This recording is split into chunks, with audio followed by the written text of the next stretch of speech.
I call this meeting to order at 2 p.m. Can we have land acknowledgement, Sadia?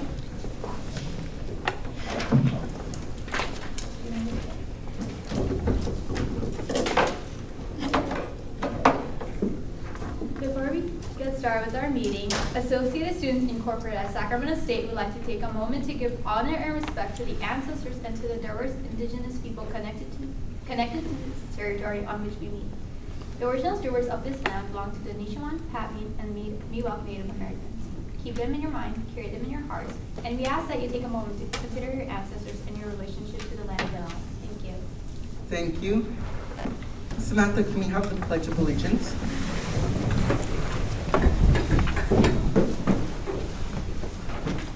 I pledge allegiance to the flag of the United States of America and to the republic for which it stands, one nation, under God, indivisible, with liberty and justice for all. Thank you. Samantha, are there any moment of silence? Not at the moment. Thank you. Lisa, can we have roll call?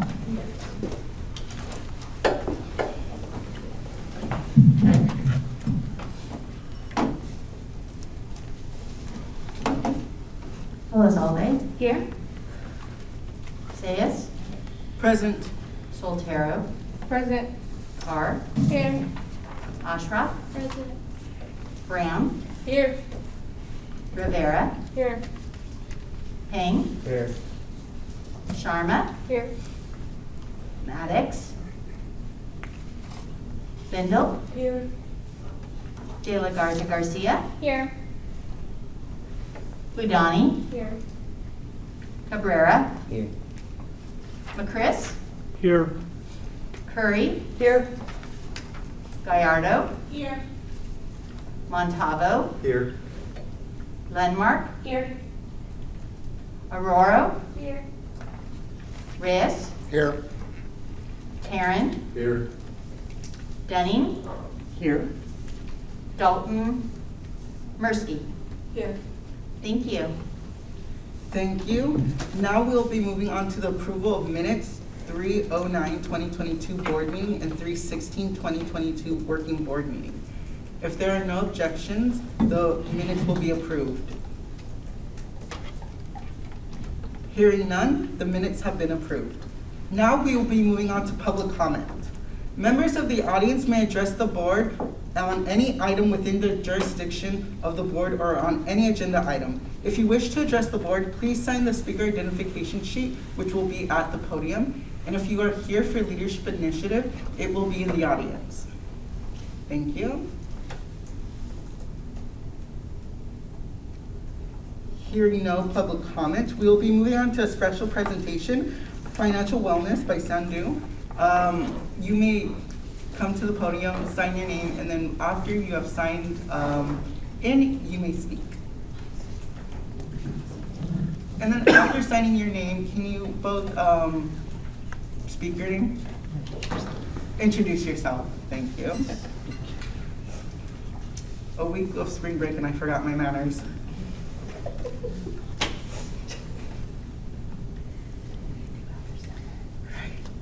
I'm a big one.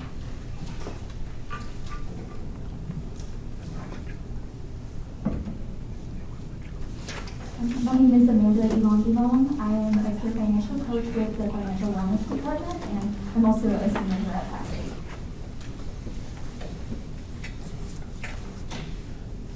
Hi everyone, my name is Paola. I'm a junior here at Sac State. I'm currently concentrating in finance, and I'm your financial coach with the Financial Wellness Program here at Sac State.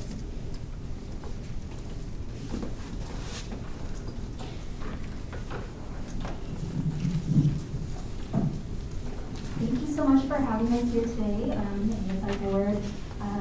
We're with Financial Wellness, and today we are just here to give you a general presentation on some of the main personal finance topics that we like to share with students and help them gain more knowledge with, especially because personal finance is not something that I think most students coming into college are really well versed in, and it's super important.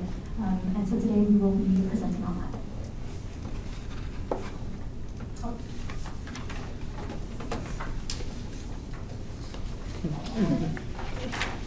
So here is a little outline of what we will be going over today: budgeting, savings, loans, and credit.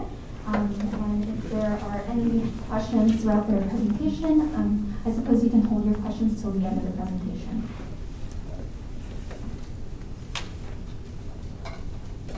Yeah, so before we move on, budgeting can be a hard topic to talk about because it's money and it hasn't been split up, right? Can you, oh, so sorry. Can you make sure to speak into the microphone? It will be recorded. Yeah. Thank you. So before we move on, I do want to ask you guys a question. How do you actually feel about budgeting? Can you please raise your hand if you have ever feel like scared about budgeting? Okay, some of you. How many of you feel like you're good about budgeting? You got this. Okay. And how many of you feel like, what even is budgeting, right? Like you need some more information, yeah? Yes, that's totally okay. All these feelings are valid. We feel the same way as you as students. I even sometimes feel like a mix of emotions all at once, Budgeting can be a hard topic to talk about because it's money. There's a stigma around it. So we are here to pretty much break it down for you, help you out, answer any questions that you might have. And for students, we do have help for you. If you ever feel like you need to create a personal budget with you, we're here to help you. All right, so why have a budget? Why have a spending plan? So a spending plan or a budget is super important to have because it can allow us to manage our finances better. It can be really hard to, keep track of your income and expenses all in your head, but having it written out in a budget that you can visually look at and see the numbers can help you to manage it well. And it'll allow you to manage your money so that you have enough money for the things you need from week to week and from month to month. It's also very important for your overall financial wellness and health as well, but not only that, your overall health in general, because money can be a huge stressor for not just college students, but people, and so having a budget can help you to, can lessen that stress and alleviate that stress a little bit. And as Dave Ramsey says, a spending plan or a budget is telling your money where to go instead of wondering where it went. So a budget has two parts. The first part is going to be a record of your actual income and expenses over a period of time, and this is something that can be tracked through things like bank statements, through automated apps like Mint or EveryDollar. Some people like to use old-fashioned pen and paper, and that's completely fine too. So that's your record of actual income and expenses. The period can be about a month long, or some people like to budget bi-weekly as well. So whatever your preference is. Then the second part of your budget is going to be your projected income and expenses. So now, how much do you think that you will earn and spend over the next period? Let's say, for example, the month of April. One thing we want to mention too is that one of your fundamental rights as a consumer is to spend the money you earn, which is your income as you please. And what we mean by this is that when we talk about budgeting, we're not necessarily trying to say that your money should only be spent in this way for it to be right, or not in this way for it to be right, but to just share the idea that having a budget can help you to manage your finances well so that your money is used in the way that you actually want it to be used. All right, so now we're going to create a budget together, and we are going to use an example considering income, bills, occasional expenses, and fund money. And of course, this is going to be very different from student to student, and so try and apply this example to your own personal finances. There might be expenses that are in there that don't apply to you, or maybe a list of expenses that are not in there. And we'll talk later about how you can book a coaching session with us where we can kind of personalize a budget with you.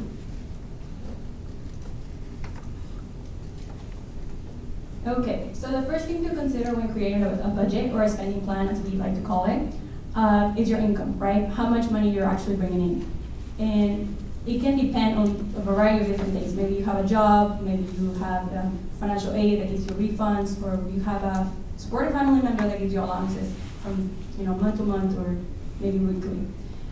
So here in this particular example, we have a student that works on campus, a part-time job, right? So this student works 15 hours a week for $15 an hour. And we have to multiply that for 4 weeks, right? Because there's 4 weeks in a month. and it's a total of $900 in a month. So this student also has some financial aid. It can either be a university's grant or a scholarship. The student has received a scholarship for $2,000 for the semester. But since we're doing a monthly budget, we want to make sure that this money is distributed for the whole semester. So we're gonna divide it by 5 months, which is this, how many months there's in a semester. So it's $400 a month. And this student in particular also has a really supportive family member that gives him $70 a month, right? So we're gonna add this up too. So it comes up to a total of $1,370, and that's gonna be your monthly income, right? So we have to keep that in mind. And then the second thing that comes after your income is your expenses, right? And we have 2 types of expenses. We have fixed expenses and we have variable expenses. So fixed expenses, as we know, are things that stay the same throughout the month. They do not change. There are things like rent, right? You pay the same amount of rent every month. Maybe your insurance is the same thing. Another thing could be like your subscriptions that usually they don't change. So just keep that in mind. And then we have variable expenses. These expenses do change from month to month. And these are things like groceries or gas. You know, nowadays gas fluctuates a lot and it's going really up, right? So we need to make sure we keep those down too. Coffee could be another one. Not every month you drink the same amount of coffee. Some days you feel like you need more coffee than others, so that this is a variable expense. So if we add this up, if we total this up completely, we have a total of $1,370. But wait, that's the same amount that you had previously for income. So you have to make sure that your expenses don't surpass your income. You need to make sure that those expenses are below your income, because if you go above your income, then that means you're gonna be in trouble. You're gonna be in debt, right? And you're gonna have to need to borrow money, and that's not something that you wanna do. But in the case that you do, you need to be strategic about it, right? So what can we do now to help this student? We can either lower or eliminate some expenses. For fixed expenses, there are some things that you can't eliminate or lower, like your rent. It has to stay the same. But there are like your subscriptions are things that you can probably eliminate. Maybe you don't need Netflix. Maybe you do. It depends on your priorities, right? But let's say in this example, we get rid of the gym because we know as students we get the well here, and that's pretty much our gym for the semester, for the year, so we don't have to pay for it. For the variable expenses, those are things that we can actually eliminate and lower as well. So groceries, you can like have some coupons, like just look for some applications that might lower your expenses. Gas, we have an application called Gas Buddy, which helps you find the cheapest gas station and the closest gas station closest to you. That way you can save yourself some dollars. Even if it's only a couple cents less, it does add up, right? Gas is fluctuating a lot. We want to make sure we save money in gas. Same thing on coffee. Maybe you decide you can make coffee at home, and maybe you don't need to spend money outside. And the same thing with takeout.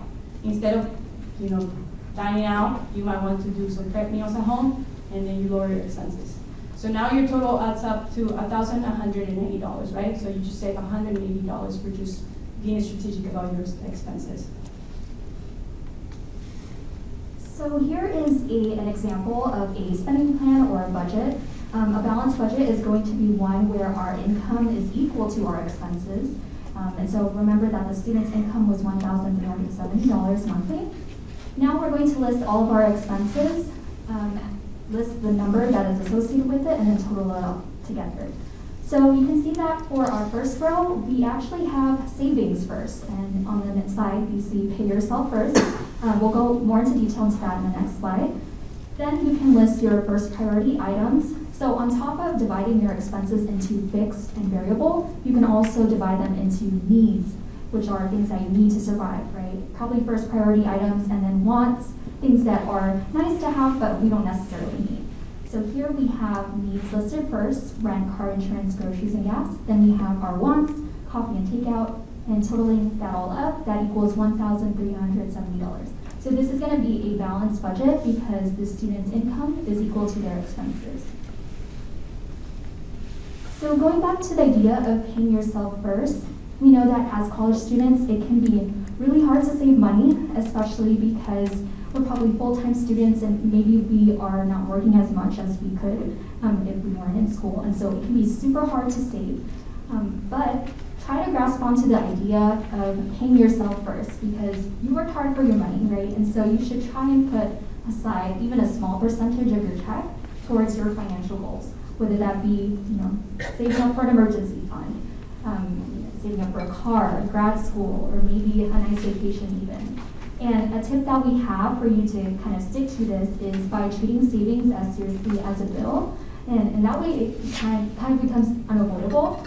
And I personally like to recommend doing automatic transfers so that money automatically transfers from your checking to your saving, because sometimes it can be a little bit painful to transfer that money, but that kind of helps to keep you on track with your savings goals, and you'd be really surprised at how fast those little contributions add up. Yeah, so we're talking about saving now, right? It's important to have different goals when it comes to saving. You want to have, you have goals for savings. Like Amanda mentioned, maybe you want to do an emergency fund, right? Which we know should be 3 to 6 months of living expenses, right? Maybe you have different goals. Maybe you want to go into your next vacation for the end of the semester, right? Or maybe you're planning on buying a car. Or maybe even if you're thinking in the long term, maybe you want to have a down payment for your house, right? We want to make sure we allocate this amount of money to this specific account, because sometimes if you only have a lump sum amount of money into one account, it can be really hard to really know if you've been successful at saving for that specific goal, right? If you only have it all in one account, you might be tempted to take out money and then not know how much you actually have saved up for that goal.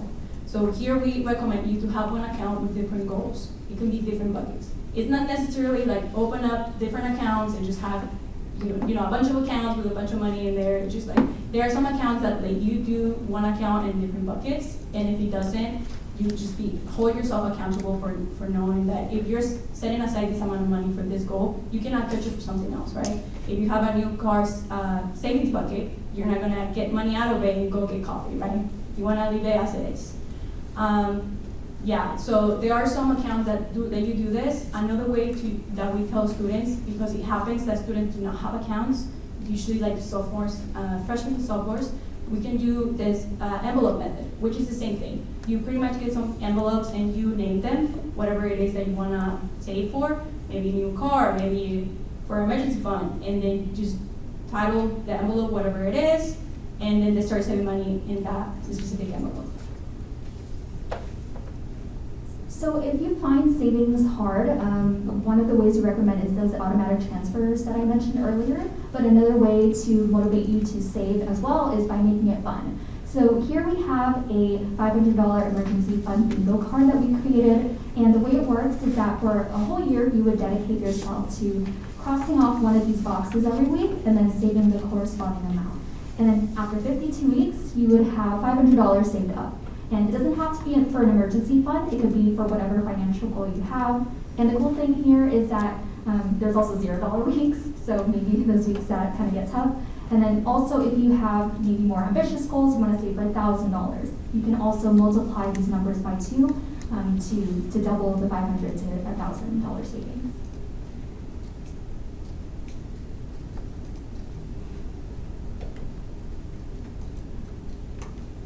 Yeah, so like we mentioned earlier, right? Lowering your expenses can help you save more money. And there are a lot of ways that we can save money, and students really sometimes don't realize that. When it comes to groceries, maybe you can use coupons, right? Or anything else is really. Maybe if you find coupons through the mail, you can get advantage out of them. Even if it's $1, it does add up. There are also coupons on certain applications like Target, for example, that lets you pick some coupons in your application, and you can just go to Target and get some dollars out of your whatever you're buying, right? And make most of your food at home, right? Dining out costs a lot. Even if you think, oh, it's only $5 a week, it does add up, right? If you start dining out a lot, you might be, being short on your savings. So what you can do when it comes to make the most out of your food is actually prepare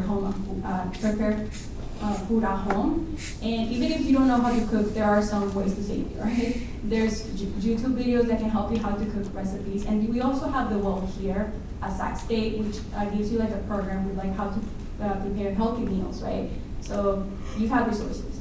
And one recommendation we give students is do not go to the grocery store. Do not ever go out shopping when you're hungry, because then everything looks delicious. You want to buy everything. You just want to eat it all, right? And then once you get home, you eat and you realize, oh, I don't need all of this. And you just spent a lot of money on things that you didn't know. So you didn't eat, right? So we suggest them to create a list and just go get the things that they need to get when they had eaten. And then, you know, going out with friends and socializing can be fun, right? And it is. But it can also be expensive if you're not being strategic about it. And instead of actually going to like the fanciest restaurant every week and just going out every week and spending money, maybe just coordinate with your friends and plan out like a picnic day. You can just all bring like a dish from home that you prepare, and then you can just eat at the park, right? It goes on like a picnic day. And also, students forget that we as students can get student discounts. That is something that students just forget. We have the One Card, and the One Card has discounts in many different stores.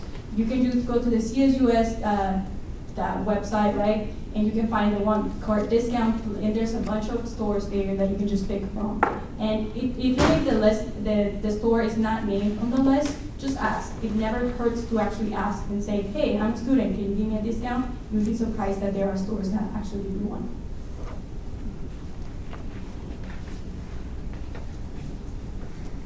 Okay, so here, now that you all experts have budgeting, we have a budget for Herky, right? Herky happens to be working 20 hours a week on a minimum wage, and he has a 1-bedroom apartment, right? But he's been having some troubles, like to actually stay organized and like to actually listen to what we're saying, right? So can I have anybody of you, can you help me like see what we can do to lower his expenses? He currently is making $5,646 on his income. He, because of his job, he's getting wages, he's getting financial aid, and his grandma is also giving him allowance. But if you notice, the expenses are larger than his actual income, right? He's actually short $390. So based on his expenses, can you see anything there that we could probably lower or eliminate?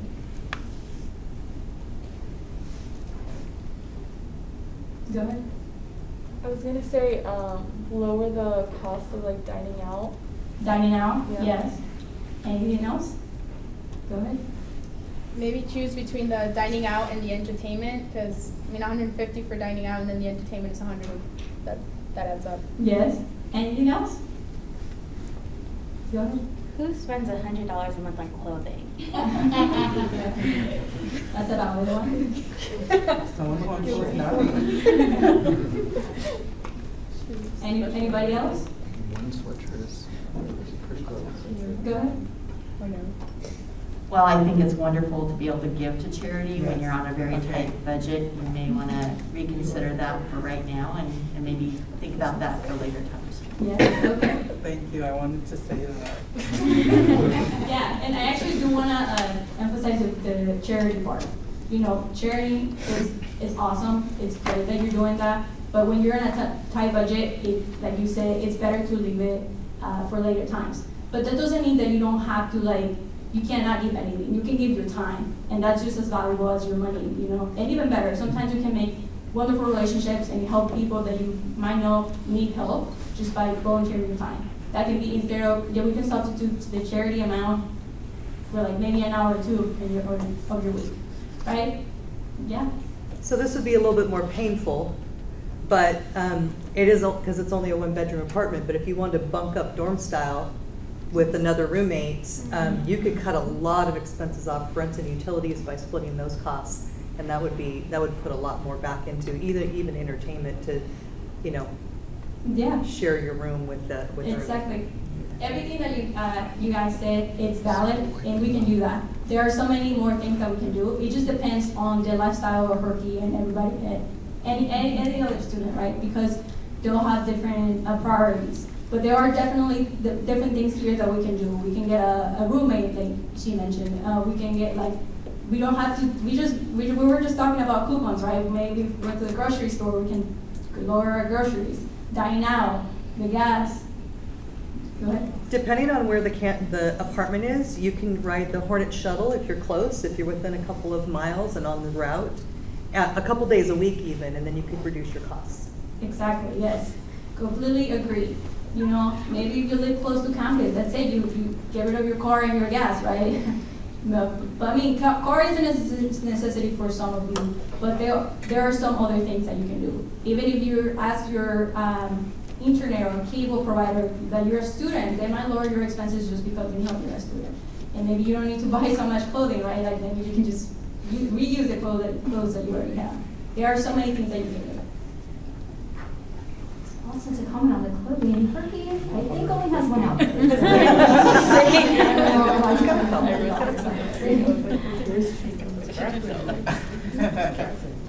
All right, so our next topic is going to be student loans, and specifically we're talking about federal student loans.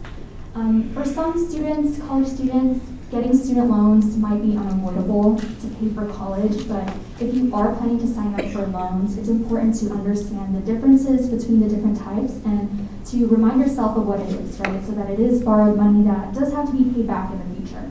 So these are the three main types of loans from the federal government. We have subsidized loans, unsubsidized loans, and Parent Plus loans.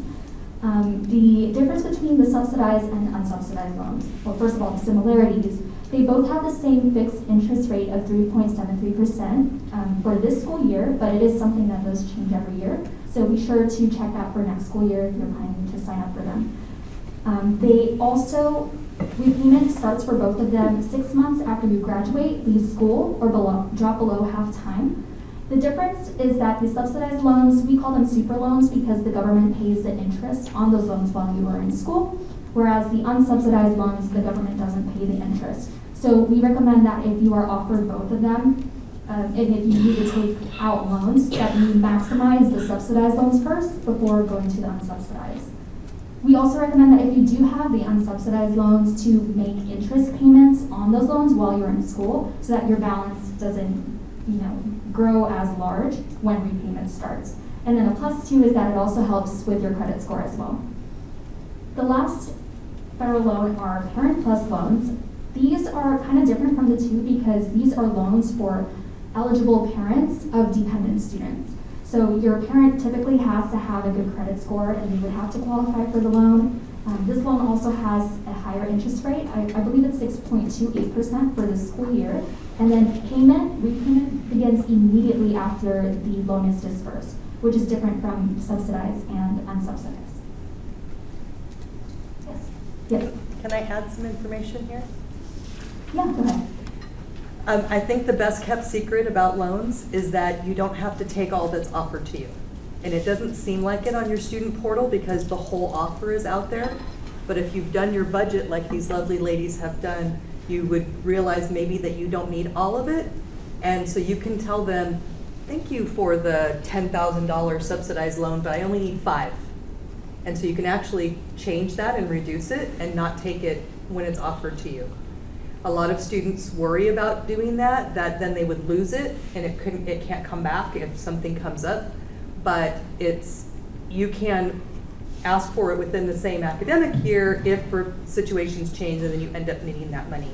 So I really recommend that if you have the ability to do that, if your budget dictates, it's always easy to say, oh, I'll just take it and I'll put it in my savings account and I'll just kind of sit on it and, in case of an emergency, you're gonna spend it because most everybody does.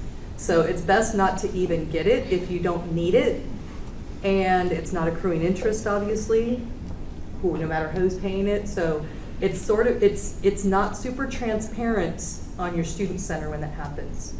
So please share that information. It's always good to know. No, thank you so much for sharing that. It's super important. That is actually a common misconception for many students that if they're offered, for example, $5,000, that they have to take it all out. So it's important to only borrow what you need when it comes to student loans. And then also to add on, there's a specific form called the Change in Aid form that you can submit to the financial aid office if later on you decline a loan and end up finding out that you do need to borrow some money, that is a form that you can submit to the financial aid office to try and get money. Thank you. Sandra?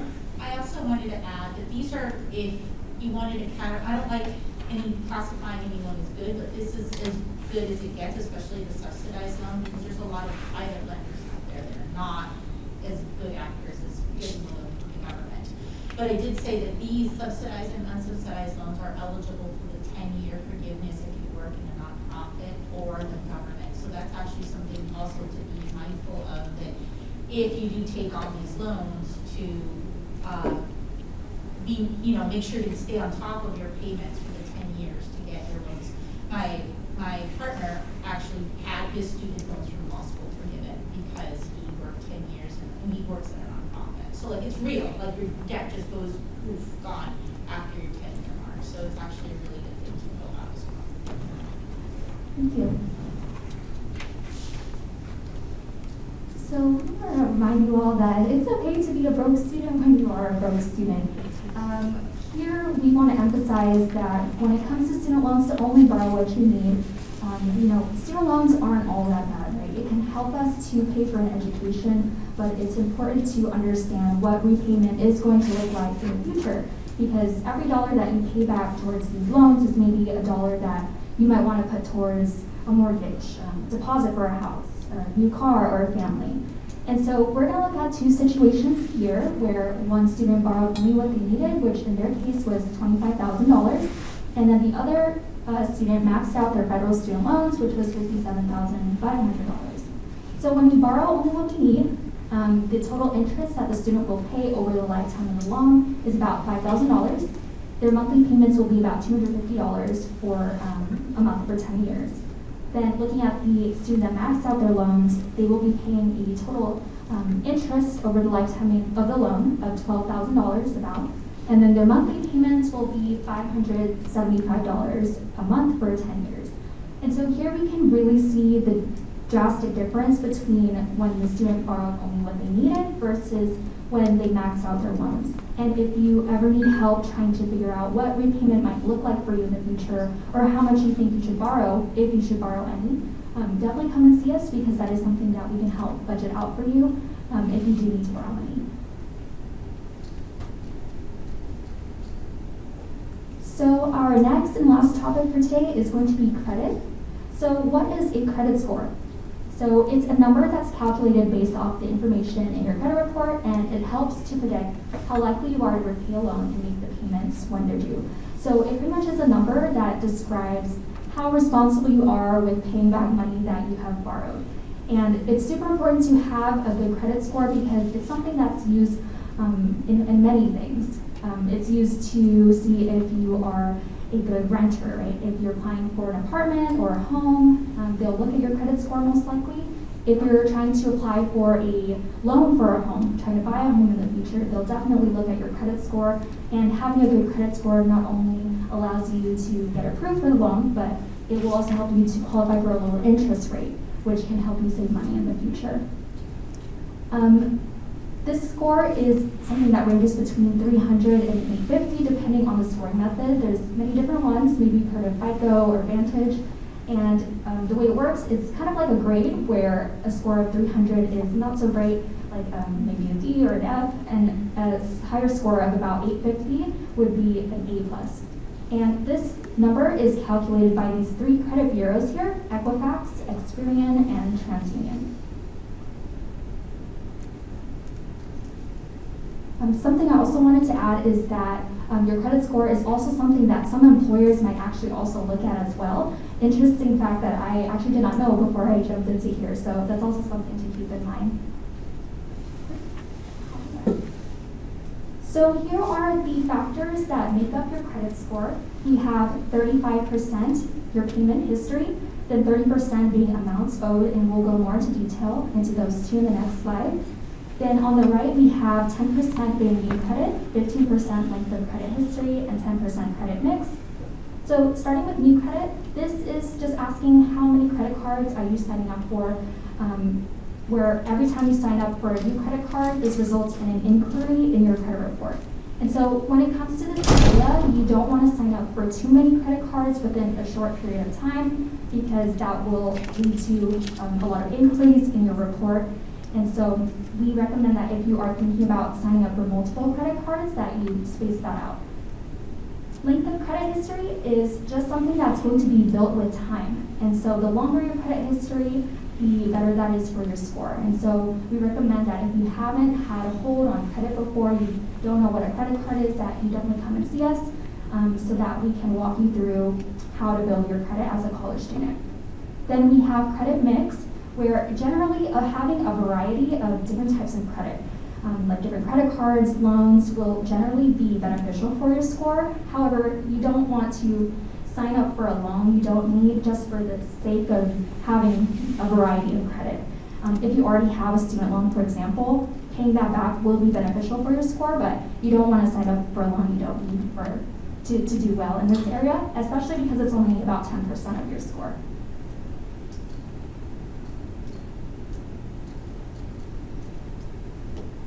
Okay, so the most important category they use to actually calculate your credit score is your credit history, right? That takes up a chunk of your credit score.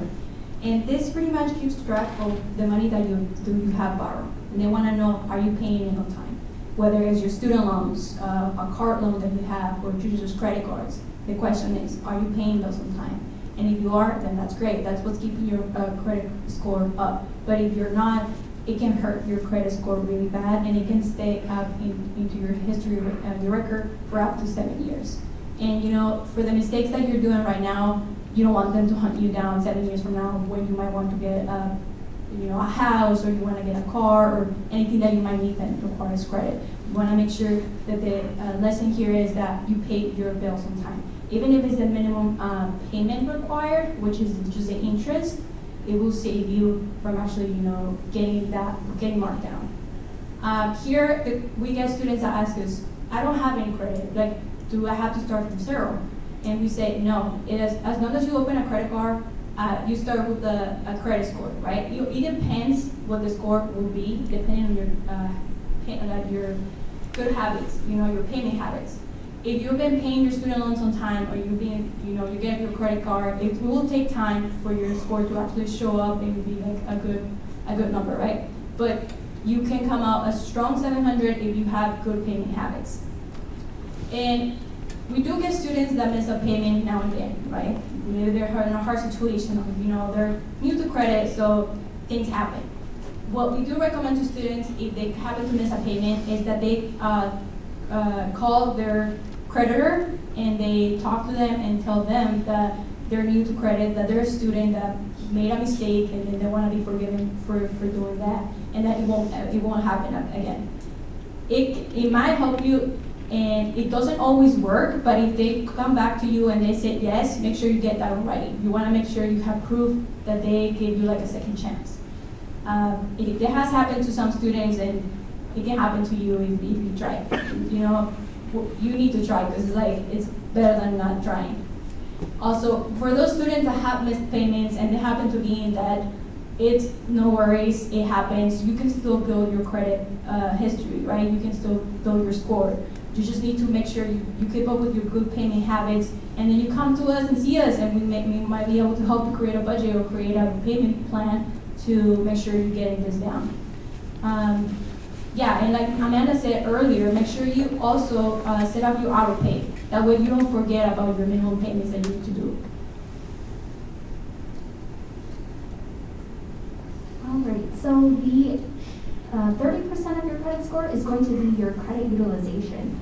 So this is the amount of money that you are using compared to your total available credit limit. And we recommend that you keep this below 30%. So what this means is that if you have one credit card with a credit limit of $1,000, we recommend that you keep it utilization below 30%. So 30% of $1,000 is $300. So keeping that balance below $300 would be beneficial for you to grow and increase your credit score. And a fun fact is that people with a score over 800, remember that's an A+ score, actually keep their utilization even lower at about 11.5%.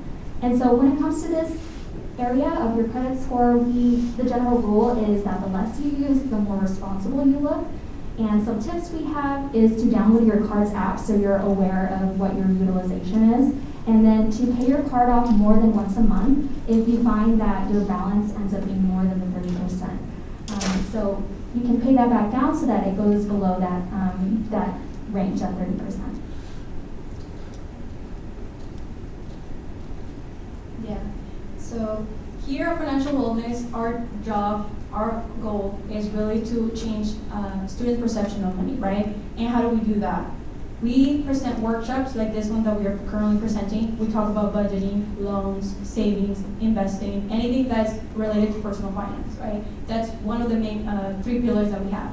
The second pillar that we have, we also host like fun events, like pin your piggy bank or drop by for a donut where you come by and ask us a question and we just give you a donut.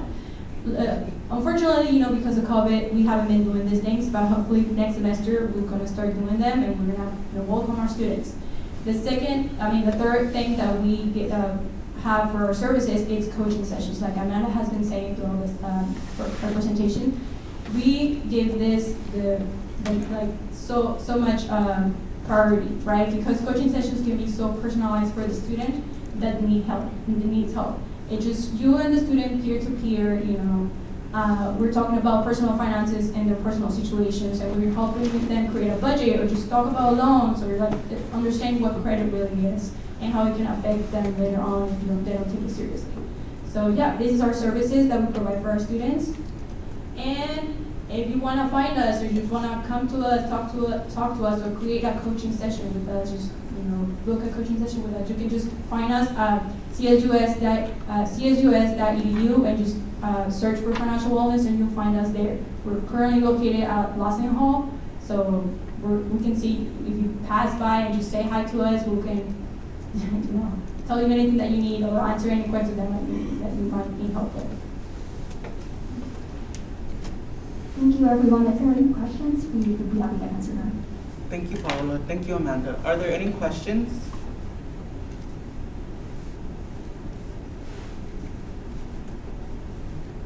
Thank you so much for presenting.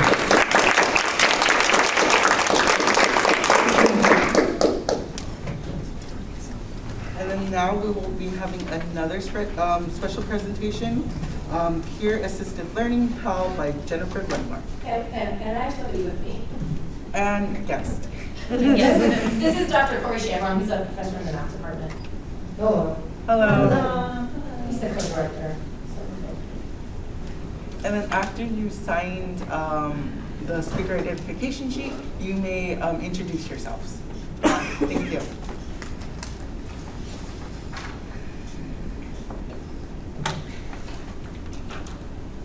So we have, well, I couldn't mail a PowerPoint, it was too big. So currently it's a PDF, but we'll make our way through it.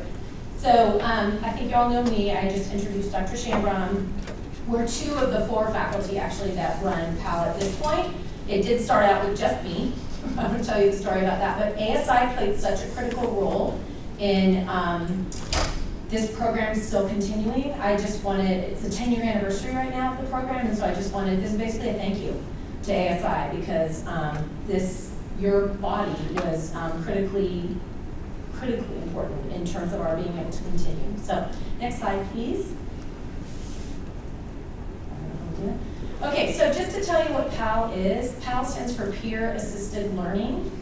It's a student-led academic program that uses a specific model that we call the PAL model to promote academic success. This is not tutoring, it's nothing like that. We actually, students who opt into PAL have to do a lot of work. They meet twice a week outside of class for about 15 minutes.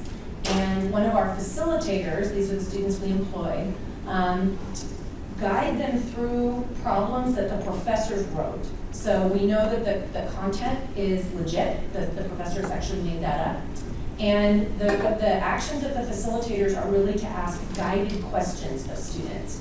Facilitators don't show a student how to do anything, they don't confirm answers, they just ask really good questions. And of course, we don't let a student just veer off into a wrong territory, we kind of bring them back. But the idea is that students form their own ideas and understanding, and especially in STEM where everything is prerequisite heavy, this forms a really solid foundation for students as they go through.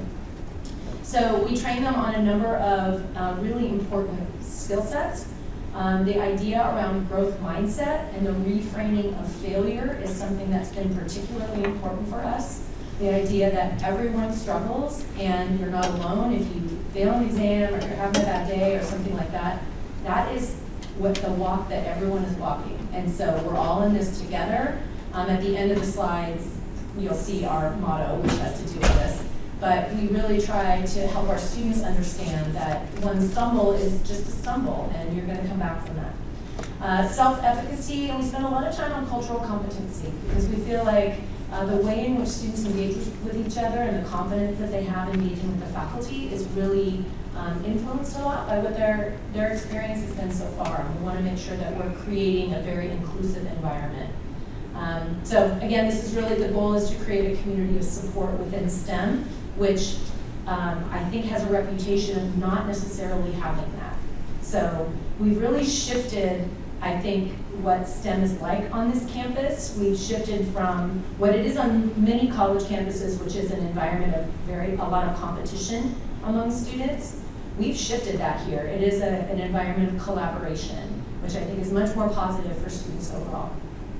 So depending on the semester, we employ somewhere between 55 and 75 facilitators. We're a little bit on the low end right now. COVID we took a hit in terms of how many students we could employ and how many students we could serve in the online environment. It was a little bit crazy, but we've been up closer to 75 and almost 80 sometimes.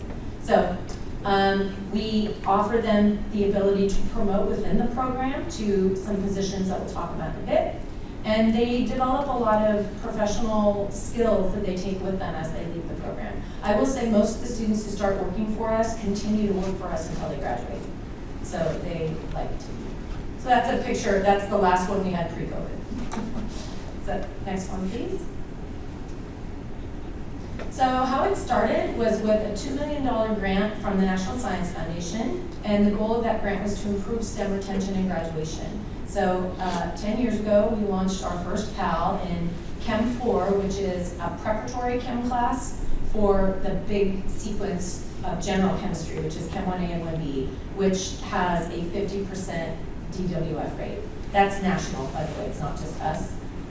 So those classes have in the past been viewed as weeder classes, which is a term we do not like. But the idea that if you can't make it in these classes, then you're not going to make it in STEM. That used to be the mindset. And actually, we had to convince the chemistry department to not think like this, because at first they were saying, what are you doing? If a student can't do chemistry, maybe they should just change their major. That is not what we believe. We believe that if they can't do chemistry, well, we're going to help them. Anybody can do chemistry. If you want to do chemistry, we're going to help you be successful. So that's where we started, with 4 facilitators and me, and nothing else, because we didn't really know what we were doing. So 10 years later, next slide, please. We're in 16 courses. We'll be adding 2 more next year, so we'll be in 18. We employ many, many more students. This program has directly been connected to an additional $8 million in federal grant money that's come to Sacramento State in the last 10 years. We have data from more than 25,000 students that show conclusive evidence that we're having a positive impact on student performance. Dr. Shambrom is the data dude, and he will talk about that when we get there. 4 of us now work with the students in the program. I will say we simply provide the structure. The students do almost everything, and that's something that we're really proud of. The students take initiative on the content of what we do. They are the main drivers of where the program goes. They really have a lot of impact on what we do. We have space, the palace. We turn every word into a PAL word. So our palace happened when the new science building was built. There was a little suite of offices that they let us have. So that is the palace. We have a weekly class for facilitators. It's tonight. So we're always 6 to 8 on Wednesday nights, and we do a lot of professional development. They actually participate in undergraduate research that has to do with student success. If you know anything about STEM, this is a critical thing for an undergraduate student to be able to show that they're able to do when they move on. And we've had a number of our alumni, a number of our alumni have told us how important that has been on their resume, especially students from the engineering and computer science area, because that's not as typical in those fields to have undergraduate research, and their employers have been very interested in what they've done. So, next slide, please. Oh, this was our COVID training this past fall.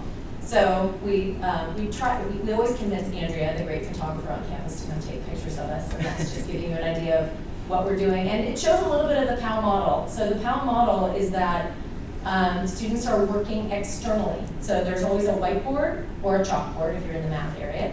And when a group of students is working together, the pen or the piece of chalk is expected to rotate from student to student as they go through the problem, so that nobody can pretend they know what's happening and actually secretly not know. And so, but it's in a small room. You're in a room with 15 students at the most that you've been there with all semester. Our facilitators work really hard on making it a safe space for students to just be able to say, I don't understand this, I never understood this, and then people step in to help.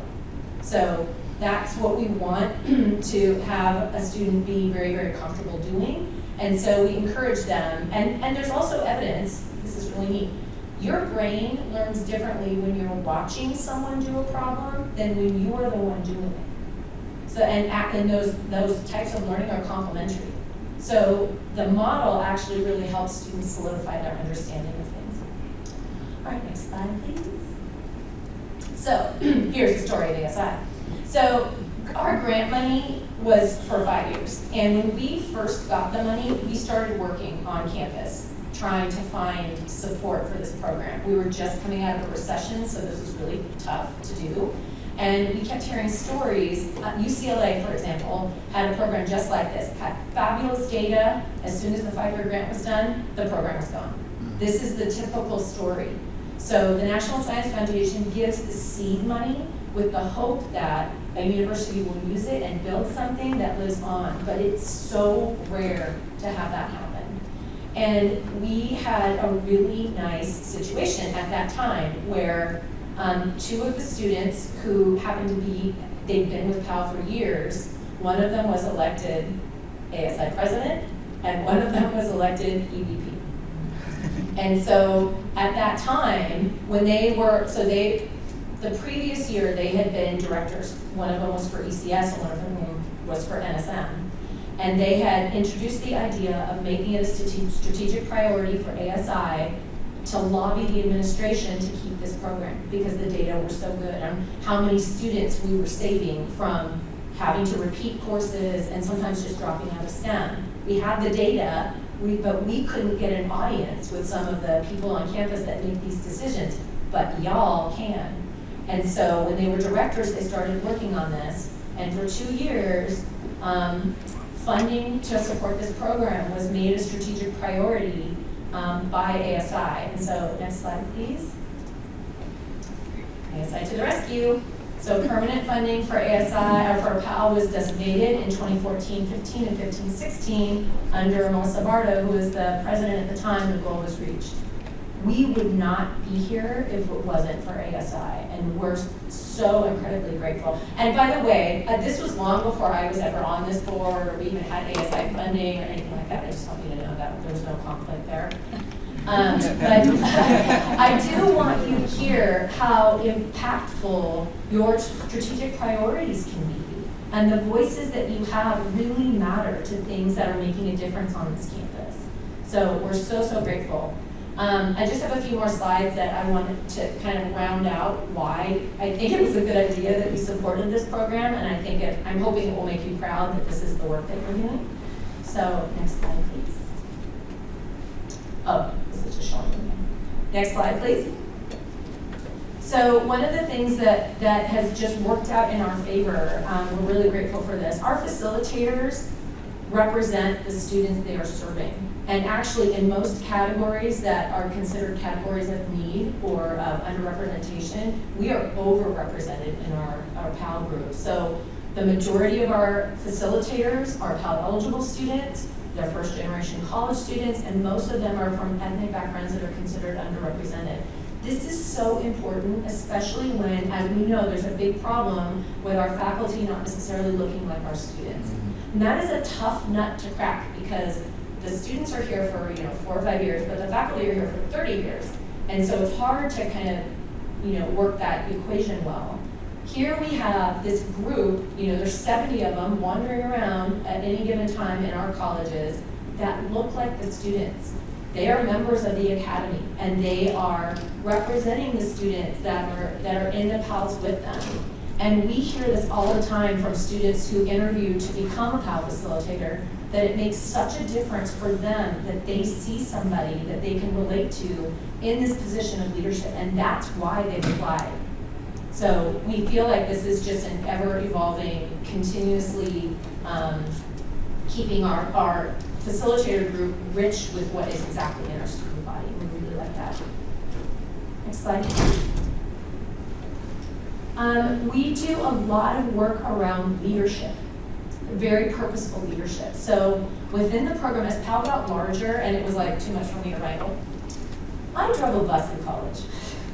And this was at UC Davis. If you've ever been at UC Davis and seen the double-decker buses, that was me. Right. And that program at UC Davis is entirely student-run, entirely. So everybody from the supervisors to the people running the finances, it's all students. And so I took that mindset and I brought it here. And so for each class, we have a lead facilitator, and we have 3 to 4 students that are our facilitators that are supers, as we call them. They no longer even have a PAL. They're running the program alongside the faculty and in partnership with the faculty. They're doing all of the observations of facilitators. They help us decide content on training. So there is a lot of responsibility that we give to students. There are peer-driven expectations for conduct, integrity, performance. We just have this incredible group of students that keep themselves accountable and responsible. The training is primarily by them for their peers. And then again, we mentioned the undergraduate research component. So we're really developing a generation of STEM leaders that I think is going to change what STEM looks like in the future. Next slide, please. No? Oh. Facilitators have authentic responsibilities. So we have little sub-teams of students. We have a cultural competency team that develops content for training that we do twice a semester. We have a research activity discussion group that talks about some of the research that underlies some of these success programs, and again, does work outside of class. We're paying them for all of these extra hours. Leadership development team, and of course we have Pal-a-days. So these are a couple of Palentines from Palentine's Day, which of course corresponds to Valentine's Day, where they give discipline-specific Palentines. So the left one is a chemistry one. Dying is a chemistry thing. I think the right one's a mathematics one, right? Pascalentine, you're an acute angle.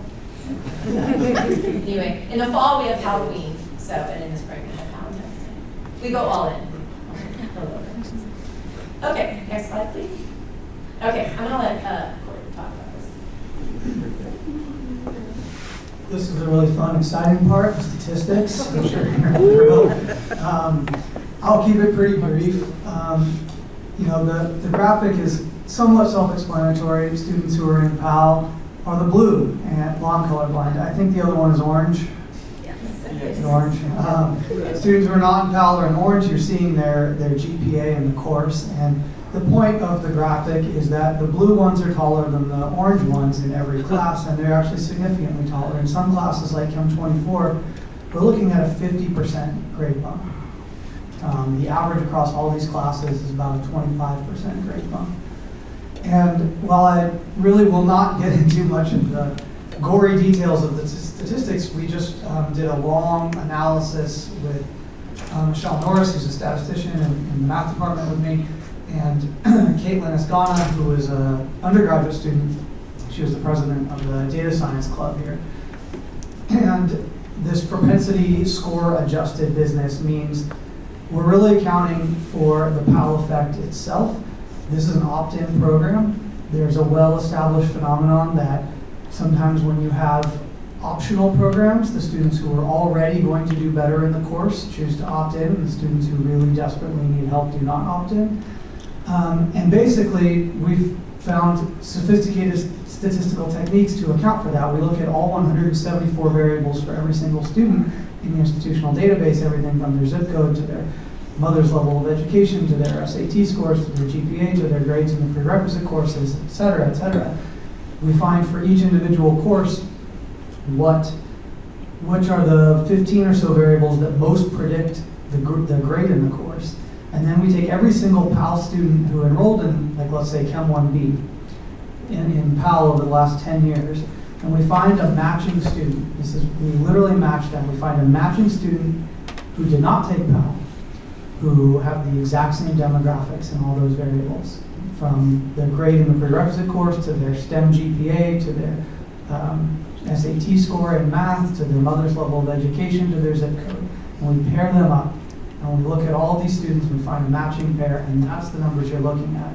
Those are comparing like students to like students, students who actually match in all these categories that might influence their propensity to take a PAL and their what they would have got if they had not taken a PAL.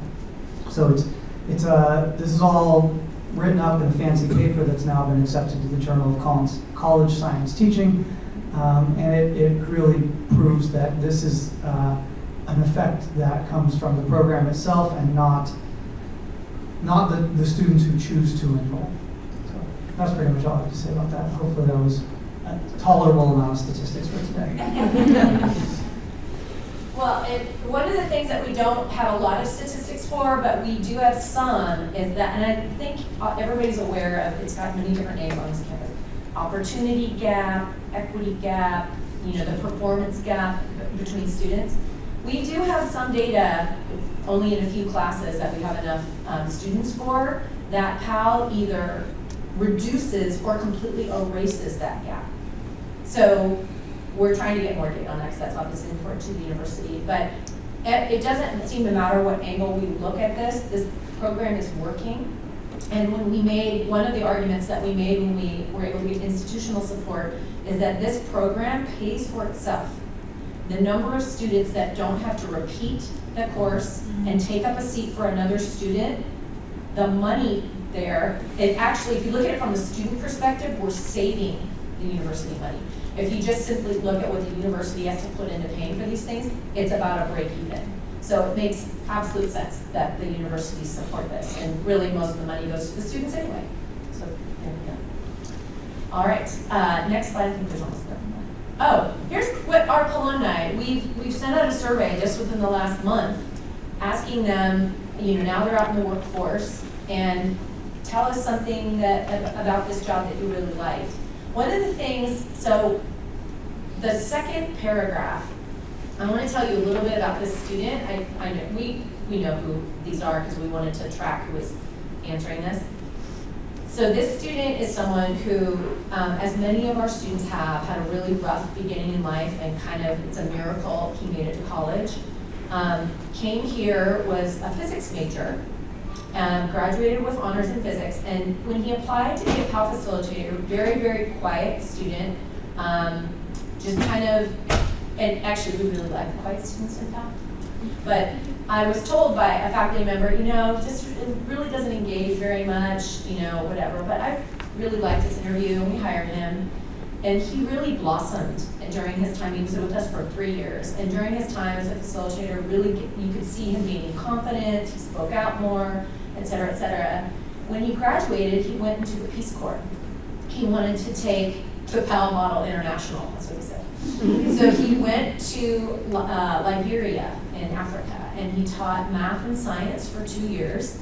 And he is a philosopher at heart, and his personal statement is the best personal statement I've ever read. And when he came back, he was so moved by what was going on with the people there that he really wanted to change the infrastructure, internationally. He wanted to be able to have an impact on how people live.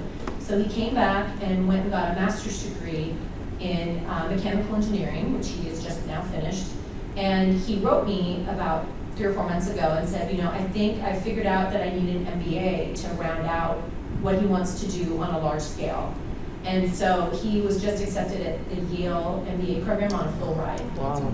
And if you look at what he wrote, I think you'll appreciate, I especially like his second sentence, the pedagogical framework of POW, which stresses doing over saying, practice over talent, and the collaboration over competition is something I've held as a standard in my own work. I mean, these are the kinds of life-changing experiences that students have when they're in college, and I feel like we're able to concentrate it a lot in this program. And I will also call your attention to the last one. This is a student who's now in a doctoral program, and she said, helped make my college experience as a Latina woman in STEM far better than I expected at the time. And she's going to be, I just know this, she's going to be a leader for others that kind of come from her same background. She's very passionate about her role as a Latina woman in science. She really wants to be a faculty member. I'm really hoping we hire her here before I retire. But anyway, I just think this is a program that changes a lot of student lives for the better. And next slide, I think is our last one. It's thank you to y'all. Okay, there's our motto to the top right. The students came up with that.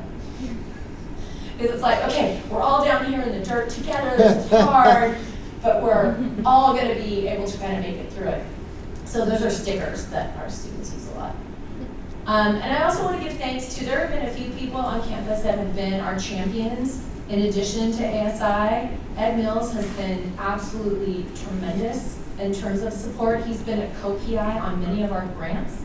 President Nelson really loves this program, and of course was president when we were able to do this, so thank you to that. And then the graduation initiative has been able to give us some money to kickstart in new classes. So anyway, this is basically a big thank you to you, and to make sure that people who weren't here at the time understand the impact that you've been on. So, any questions you have? Thank you. Are there any questions for Jennifer? Rob? Comment first. I was freezing, and now I feel so excited to hear about this program that I'm like, oh man, how does this apply?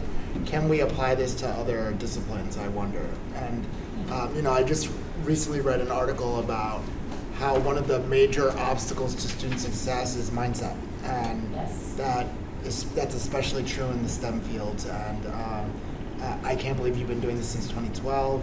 I hope that we can figure out a way to take your framework and move it to other disciplines that are finding it challenging for students, especially underrepresented students, to meet that success. I would love to talk more about that. Yeah, no, I'd be happy to. And I will say, we have a new grant right now that we're trying to duplicate PAL in the College of Engineering, which we have a bunch of engineering students who are facilitators in the calculus fields, right?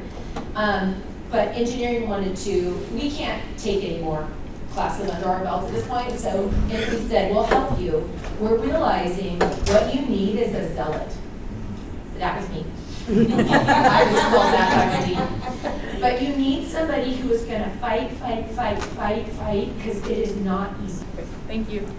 All those opposed? It passes. It passes.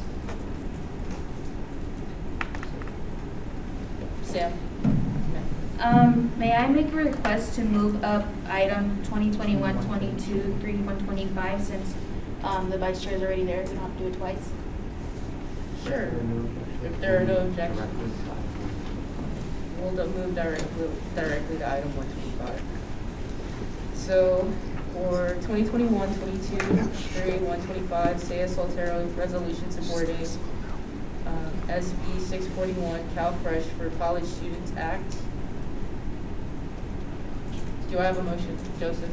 I move to approve 2021-22 3125 Sayas Soltero resolution supporting SB 641 CalFresh for College Students Act.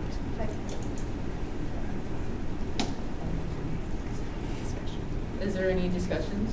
Joseph? So this resolution is in support, and it's since ASI is the sole representative voice of over 31,500 students of Sacramento State, it should be our duty and focus to support students and advocate for policies that are going to benefit them. And SB 641 would enact the CalFresh for California Students Act and would utilize recommendations from CalFresh work groups and would also establish AB 1930, which Skinner in 2014 approved, and it would require counties, especially the Department of Social Services, to report the numbers of students receiving CalFresh benefits.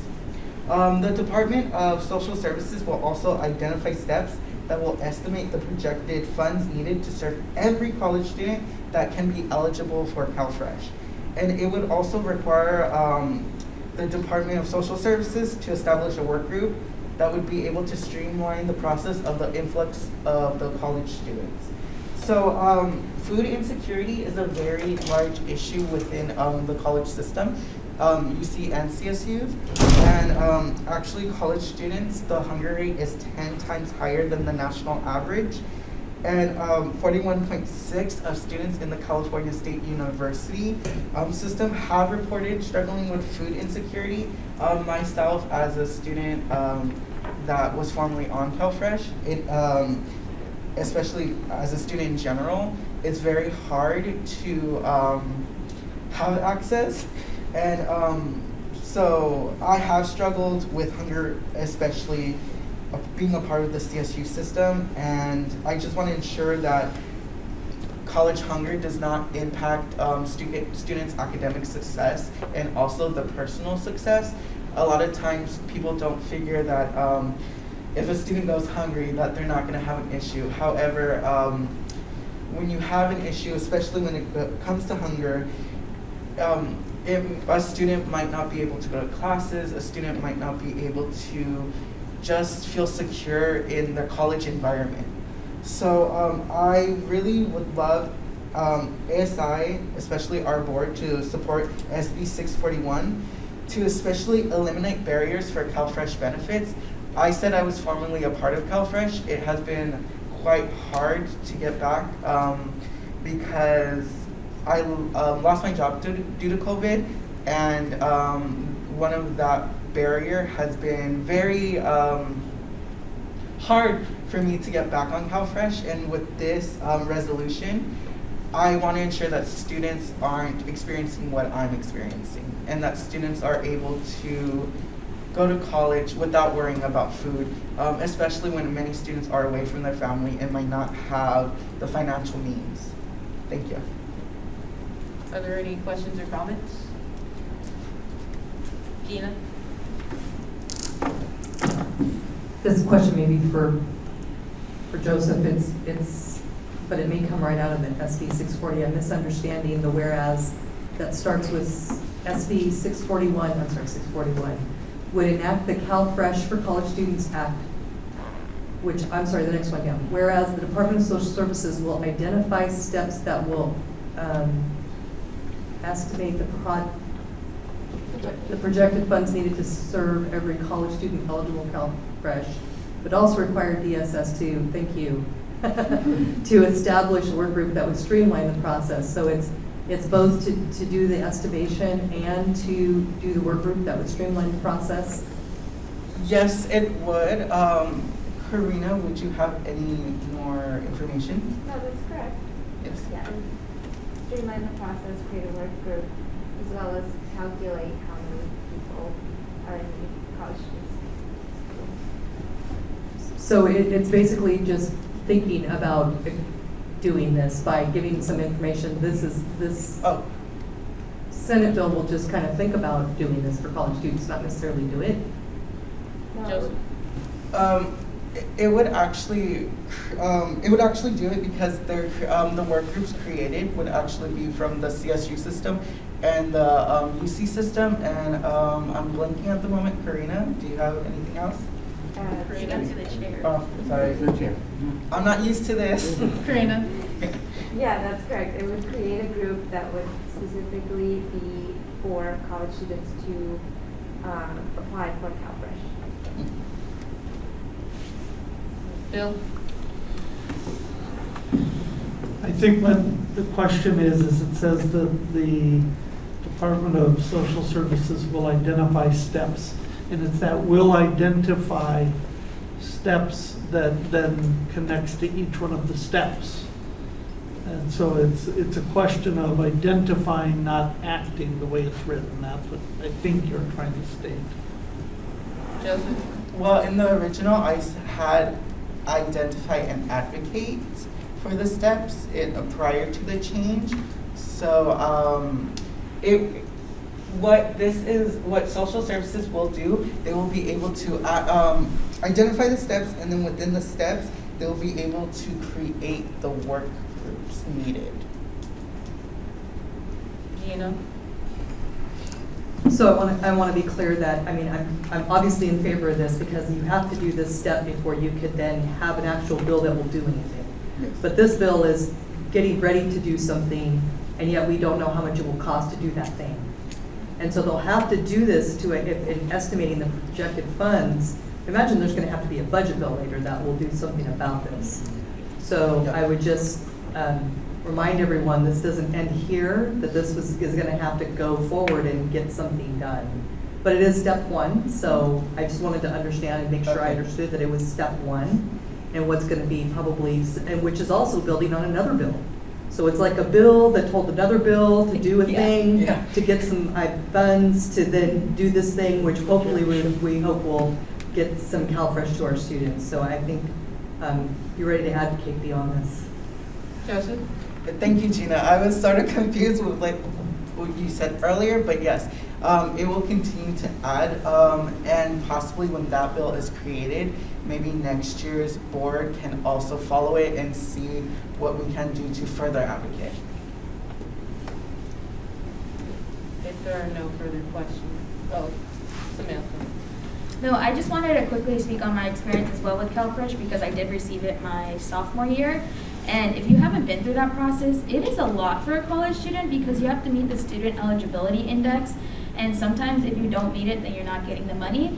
Not to mention that they hardly use email. They mail you everything. And I said in the last meeting, I'm bad at checking my mail, and I'm sure a lot of college students are because we're just so used to getting emails and texts and notifications. So it's a really lengthy process. And something that I found out as well is that I went through it. They set up phone call interviews, and they just assign the time. They don't ask you your availability, so it could be possible that you're in a class at that time and you miss your appointment, and you would probably have to wait a month later to get a new appointment. It's a very lengthy process, and yeah, we need to be able to streamline the process for CalFresh. And also, again, for transparency, intern, California State Aid Commission, unpaid, so I have no financial interest, so I can still vote on this. I love it. Go.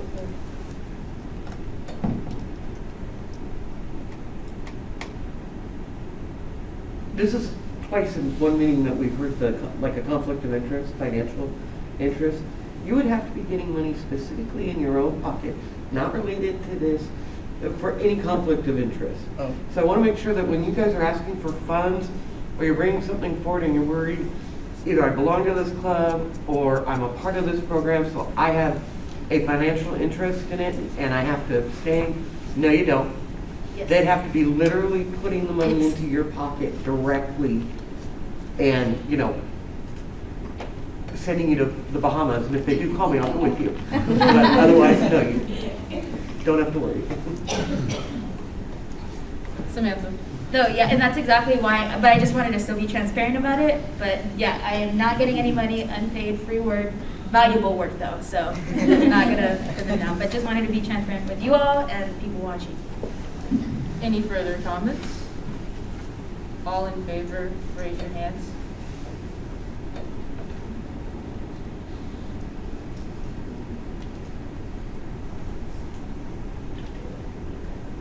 All those opposed, raise your hands.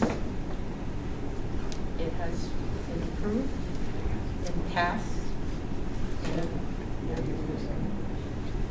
You don't have to, but they get to decide. So you say there's no objection, the gavel will return. If there are no objections, the gavel will return to me. Jess, did you get something?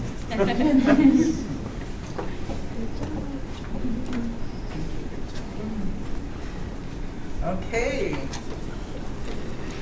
Now we'll be moving on to the next item, which would be 2021-22-3-120. Oh, no. Yeah, that's what it says right here, 122. Oh, 122, yeah, okay, I was right, I was looking at mine though. 122, Elizalde Soltero, allocation of strategic priority fund for 3.4.2 to establish healing circles. Are there any motion? Samantha? I move to approve 2021-22-3122 Elizalde Soltero allocation of strategic priority funding for 3.4.2 to establish healing circles. Seconded. It has been moved and seconded. Are there any discussions? Samantha? Hello, everyone. So as stated during working board, a part of our strategic priorities is to evaluate if we're able to do healing circles for strategic priority 3.4.2. But since healing circles are kind of being dealt with inclusive excellence and they're trying to see how to implement that in the future, I wanted to kind of offer an opportunity that is kind of similar to healing circles. If you all know the workshop we did during our mid-year retreat, the identity workshop, also called the Sankofa Intercultural Identity Workshop, they usually offer that to FYE students, first-year experience students, in classrooms, but it's not something that's widely offered to the public during sessions. So I thought it'd be a great idea for others to experience the experience I had, because I think it's really great hearing people's cultural upbringings, with their identities, how they identify, and really, think differently and learn something new from everybody. So, in collaboration with Inclusive Excellence, the Peer Academic Resource Center ran by Dr. Tina Jordan, we will be hosting a Sankofa Intercultural Identity Workshop on April 19th, 2022 in the University Union Pacific Suite 3. From 3 p.m. to 5 p.m. And as you know, we always want to incentivize students in one way to come to our events. Unfortunately, that's what we need to do. But I would like to allocate up to $200 to purchase 10 $20 gift cards from Target. I know last time I was conflicted as to what the gift cards should be, and I thought Target, because if a student needs groceries, if a student needs basic needs, essentials, or they just really want to buy a book they've been eyeing for so long, Target's the place to go. But if there's anybody that objects to that or has any other suggestions, please feel free to make the amendment now because I'm open to it.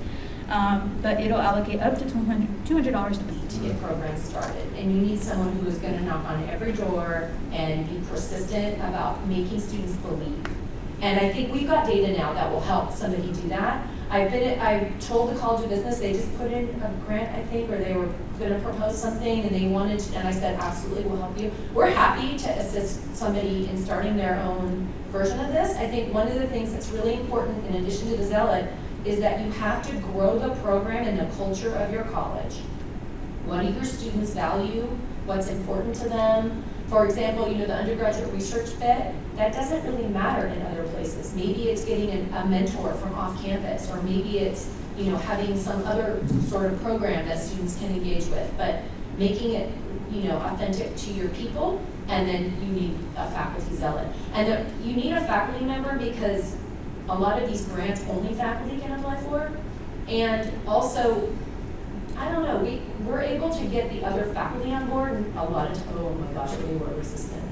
They did not believe, they didn't believe our data when we first had it. We had to prove it time and time and time again. So, yeah. Well, congratulations, and hopefully we can talk. I'm actually putting together a symposium for the fall, and this would be the exact program I would love to highlight. Awesome. So let's talk. Love it. Thank you. Are there any questions? Any other questions?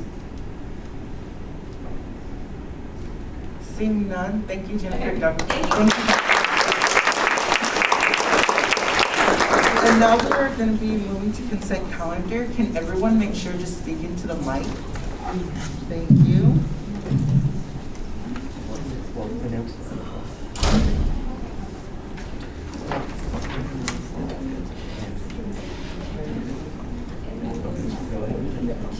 Okay.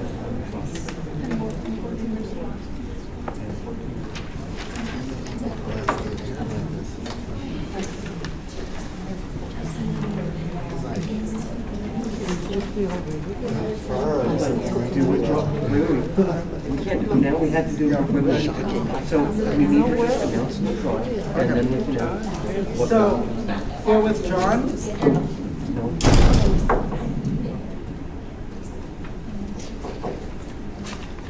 Now moving on to consent consent, we will be announcing withdrawn. So for withdrawn, we have 2021-22-3-114, Soltero Carr Elizalde Financial Committee appointments.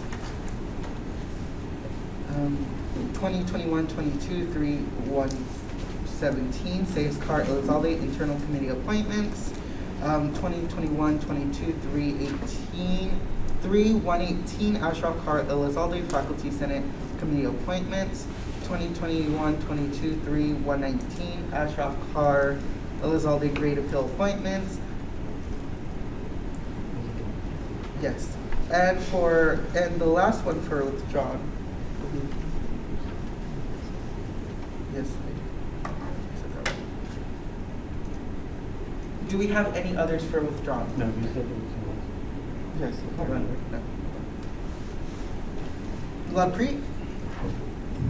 I would like to withdraw 2021-22-3-116 Clara Elizalde recommendation to the president for university committee appointments. Thank you. Any other withdrawals? Now moving on to consent. We have 2021-22-3-115 Carr Elizalde University Committee appointments. 2021-22.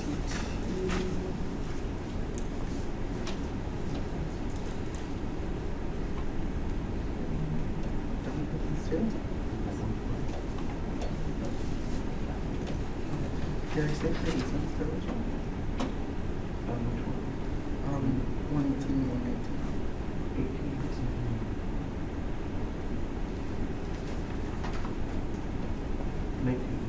Withdrawn. Okay.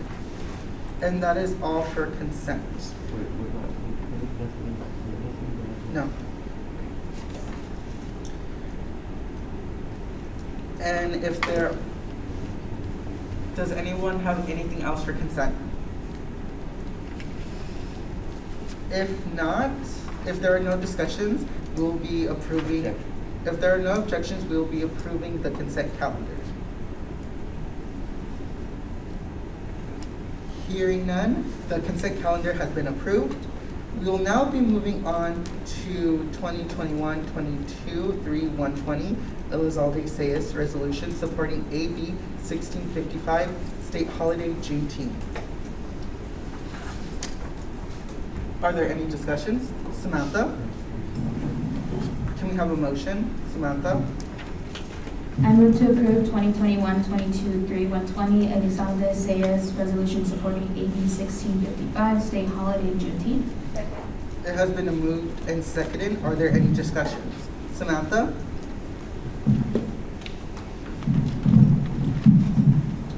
Hello everyone. So as stated before, AB 1655 would make Juneteenth an official California state holiday. What that means is that the bill would require state employees to be given time off with pay on June 19th. I know during the last meeting there was a question as to, since this was made a federal, since President Biden made this a federal holiday, whether or not that kind of transpires to a state holiday. However, it's kind of like in writing since he did it, but it would need to be made a state holiday in order to have the day off and pay state employees. So that would impact state employees, and then since public institutions would have the day off and they make the decision as to what day that is. So like Cesar Chavez Day, we have tomorrow off. And that was actually the last California state holiday that was approved, like 10 years ago, I think. Just to give some historic background for this, Juneteenth is short for June 19th, and it originated in Texas in 1865 and commemorates the ending of slavery in the United States. The Emancipation Proclamation was issued by President Abraham Lincoln on January 1st, 1863, which established that all enslaved people shall be set free. However, on June 19th, 1865, which was 2.5 years after the Emancipation Proclamation, is when federal troops arrived in Texas to notify the last of the people of the new federal law. So Texas was the first state to make Juneteenth a state holiday in 1979, and currently only 8 states in the nation recognize Juneteenth as a state holiday. And as stated earlier, this was made a federal law by President Biden just this past year.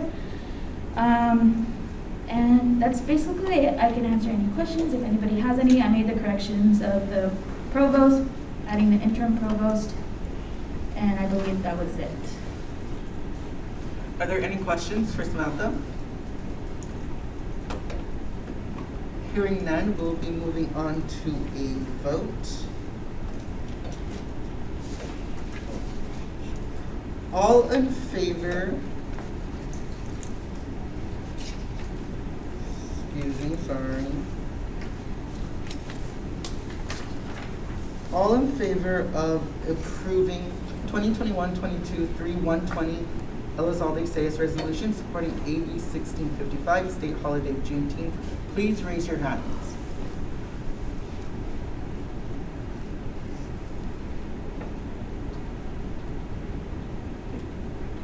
(15 in favor, please lower your hand. Any opposed, please raise your hands. Seeing none, it has been approved.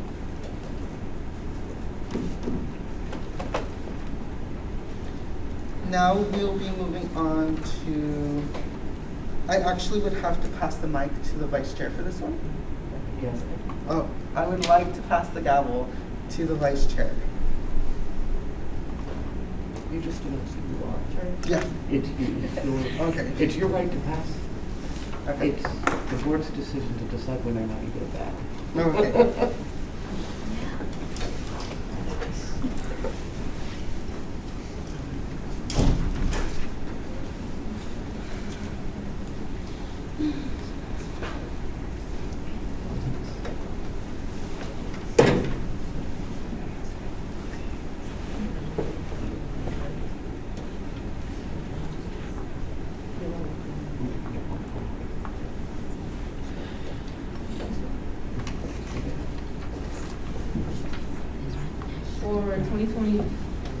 For 2021, 22-3-121, Sayas Soltero allocation of strategic priority funding for 1.4.1, partner with campus partners on clothing drive.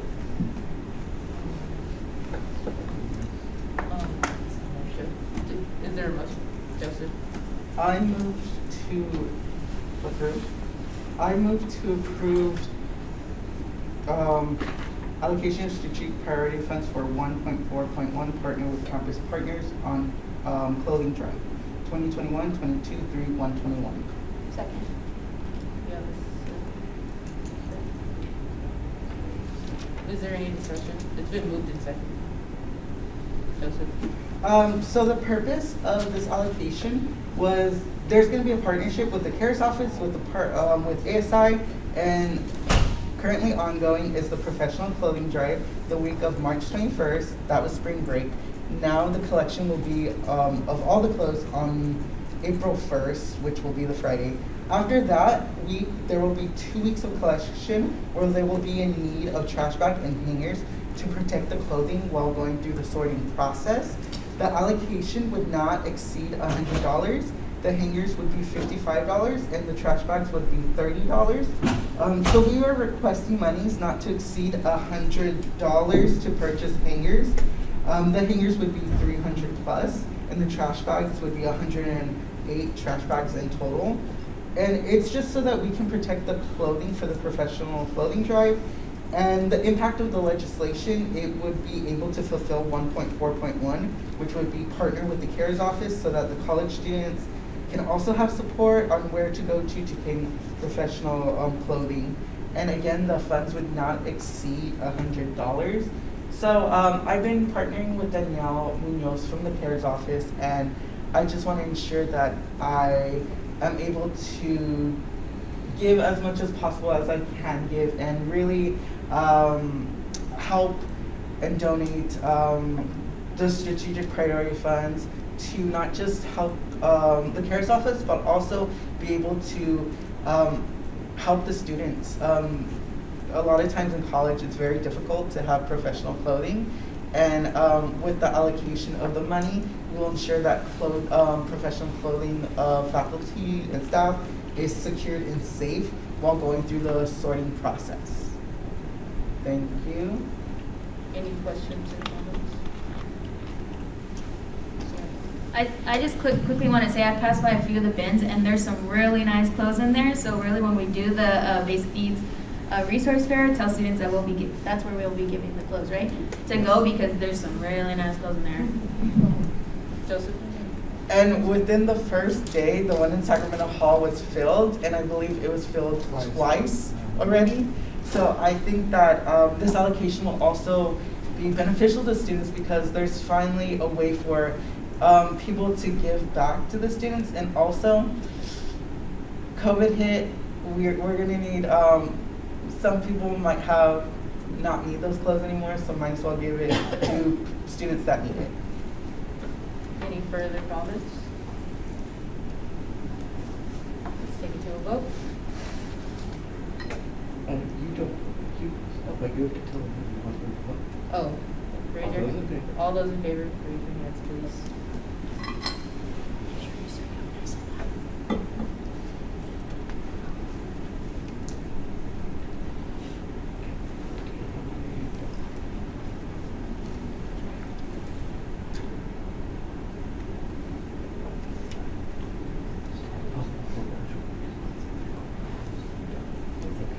Purchase these gift cards.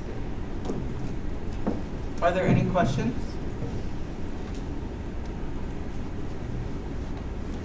Hearing none, we will be moving right into a vote. All those in favor of 2021-22-03-122, allocation of strategic priority funding for 3.4.2, please raise your hand.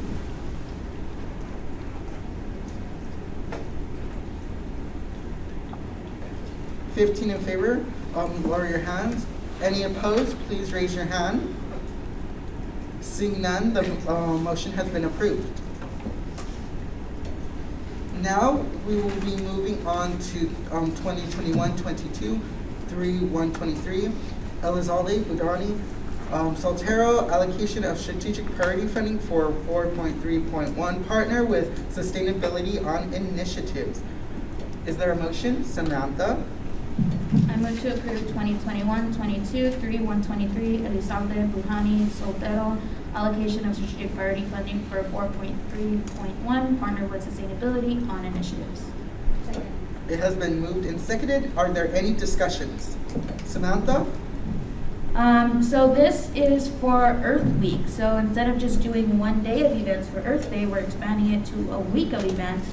And thankfully, in collaboration with the Environmental Student Organization, the Sustainability Department, and other stakeholders, we will be doing a week of events ranging from, as stated on here, the three that I'm kind of in charge of is, what is it called?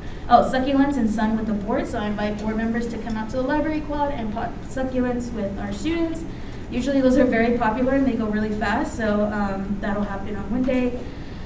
Some other events that I'm doing is Earth Day of Action. So on actual Earth Day, we'll host a river cleanup where I'm asking for funding for Peak Adventures water bottles.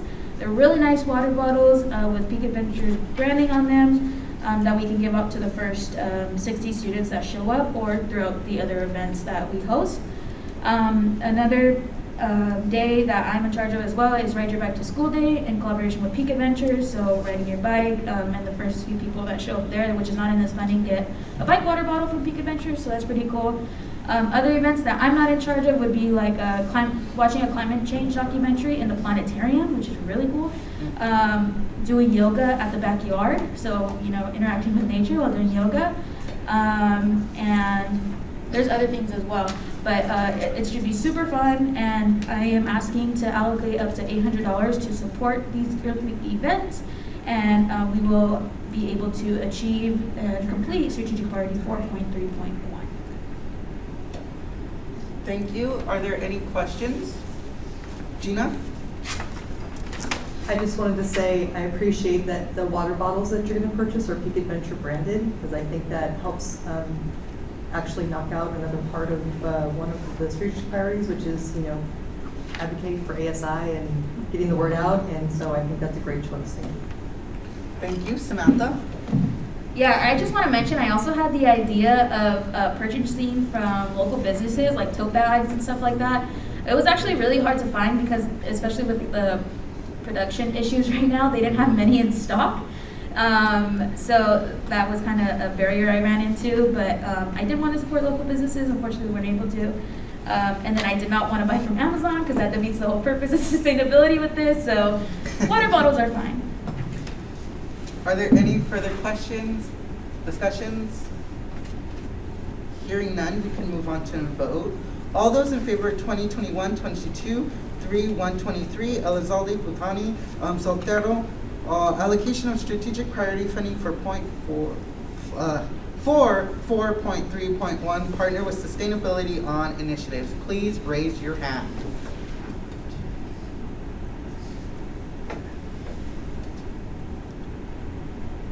$15 in favor, please lower your hand. Any opposed? Seeing none, it has been approved. Oh, sorry.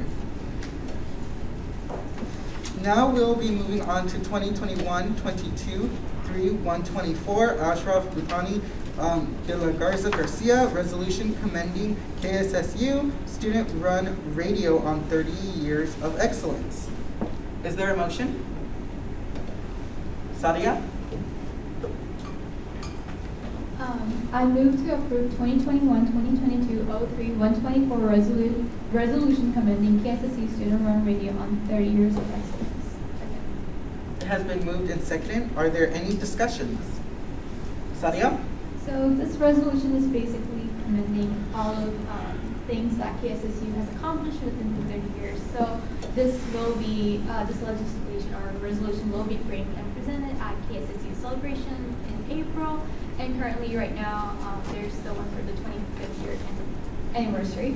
And this is really important because even though there was a pandemic, KSSU was able to launch Sound Disco, Speed Country, and also this podcast event within the past 5 years. And just with this conception of this program, approximately 3,000 students have been part of their volunteer staff. And they are also offered the most volunteer positions at any of the programs. And this was happening, like the conception was basically 1991. And it's just a really good opportunity for students to develop and explore the world of broadcasting media. And it's really just important to highlight what KSSU has accomplished. Thank you. Are there any discussions, any questions? Seeing none, we can move on to a vote. All those in favor of approving 2021-22, 3-124, Ashraf Butani de la Garza Garcia, resolution commending KSSU student-run radio on 30 years of excellence, please raise your hand.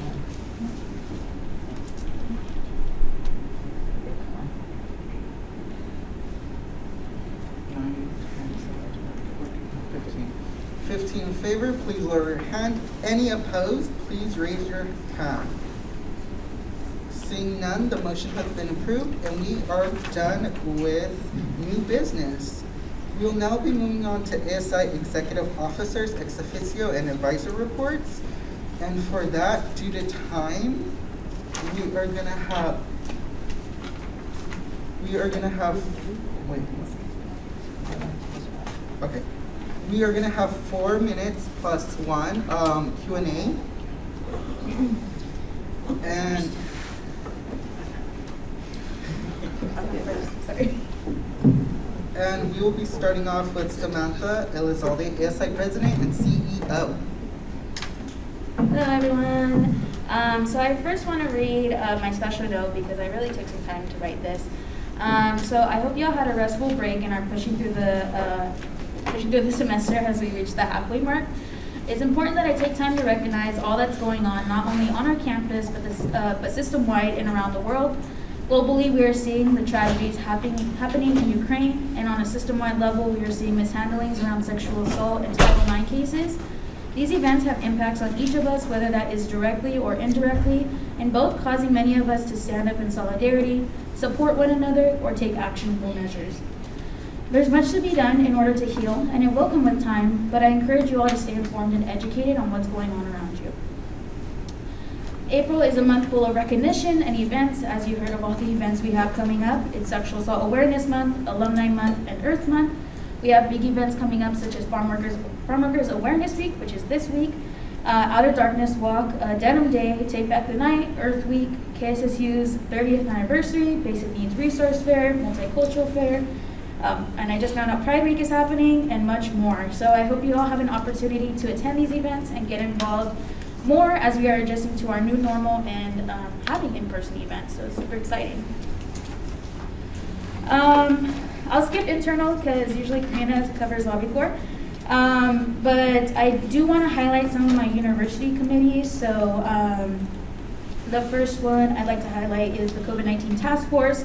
We actually had another meeting today, but I'm going to be highlighting March 11th, where I was able to share the results of the mass survey I conducted. If you're interested in seeing the results, please let me know. But as you know, President Nelson Saxon, mask or face coverings are no longer required as of March 18th, with the exception of student health and counseling services and public transit. Some committees will be occurring in near days or in April, so there's some that say in the report. The Strategic Planning Task Force went over the first kind of draft of the strategic plan that is due at the end of the academic year. And they want to go through the shared governance process of approving the strategic plan because, that's the way things should go through. So they are going to consult with ASI soon on the strategic plan and Faculty Senate and the University Staff Association, USA. Some other things, UEI Board of Directors, we met to approve financial statements, and they also had a presentation on a new faculty staff housing project that will begin soon. So I'm really excited for that, for faculty and staff to live near the campus and really incentivize people to work here at Sac State and live nearby, hopefully at a lower price. But then next thing, Police Advisory Council, and I'm on the Police Advisory Council and Steering Committee. So I have been super grateful for being involved in the process of the creation of this committee. We've never had one before. But I don't know if it's law or a chancellor executive order, but all CSUs are required to now have one. So I've really advocated for, students to be involved. Thankfully, we have 4 student seats plus an ASI president or student designee. So that's 5 students in total on a university committee, which is kind of rare in some cases. We usually only have 1 to 3. So I was really appreciative of Mia, who did ask for more. 30 seconds. Oh, okay, Alexis. I'm on an AB 367 menstrual equity for all task force. My sophomore year, I started this initiative of uplifting student clubs, putting free menstrual products out, and now it's actually a bill. And it passed last year that I advocated for as well. So now we're going to see free menstrual products around campus, which I'm so excited because that's where I started my sophomore year. I'm on also the Clery Compliance Committee, and my strategic priorities are almost done.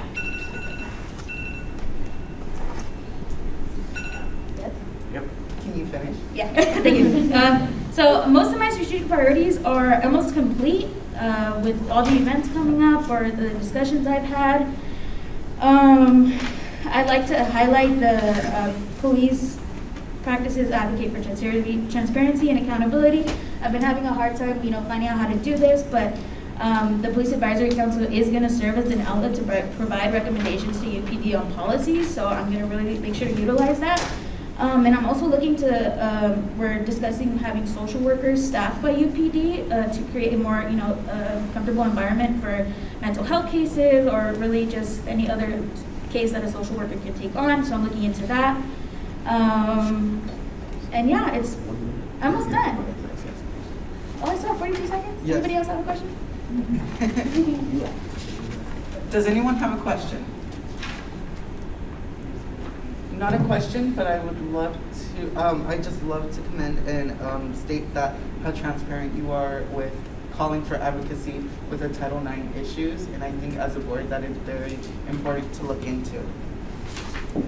One more little thing, I'd like to highlight an event. I was invited to meet with the United States Undersecretary of Education, James Kowal, which is a super honor to be invited to that, especially somebody in the federal government and into education that I want to go to into the future. So that was really cool.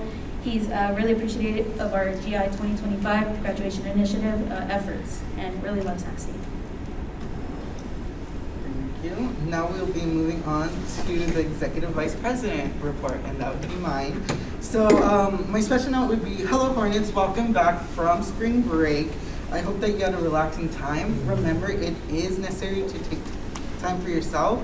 The ASI elections are coming upon us, so make sure to take time to hear the candidate statements and see which candidate will represent you, especially for the 2022/2023 term. And also, please go out and vote on April 6th and 7th. I would also love to mention that the Multicultural Center will be hosting the Multicultural Fair on April 5th from 3 to 5 p.m. on the North Village Quad. Thank you, Bill. The student residential housing. And just please come out and support and see different and diverse cultures that are on Sac State campus. So that's my little welcome message. For my internal committees, I would love to speak on Green Team. We met on the 28th, this Monday. Is it this Monday? Yes. And we began to make biodegradable confettis for spring and also for the Don't Litter Our River campaign. And actually, there's a Green Team member in the audience.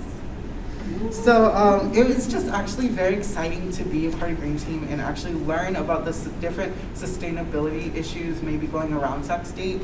And it's amazing, like being able to call for awareness.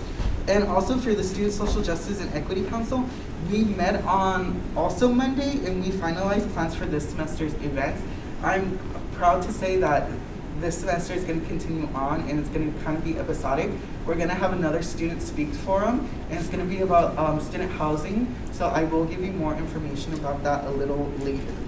Also for the State Hornet Publication Board, I also met on that Monday and we were discussing about the news donation that the Sion was able to give to the State Hornet.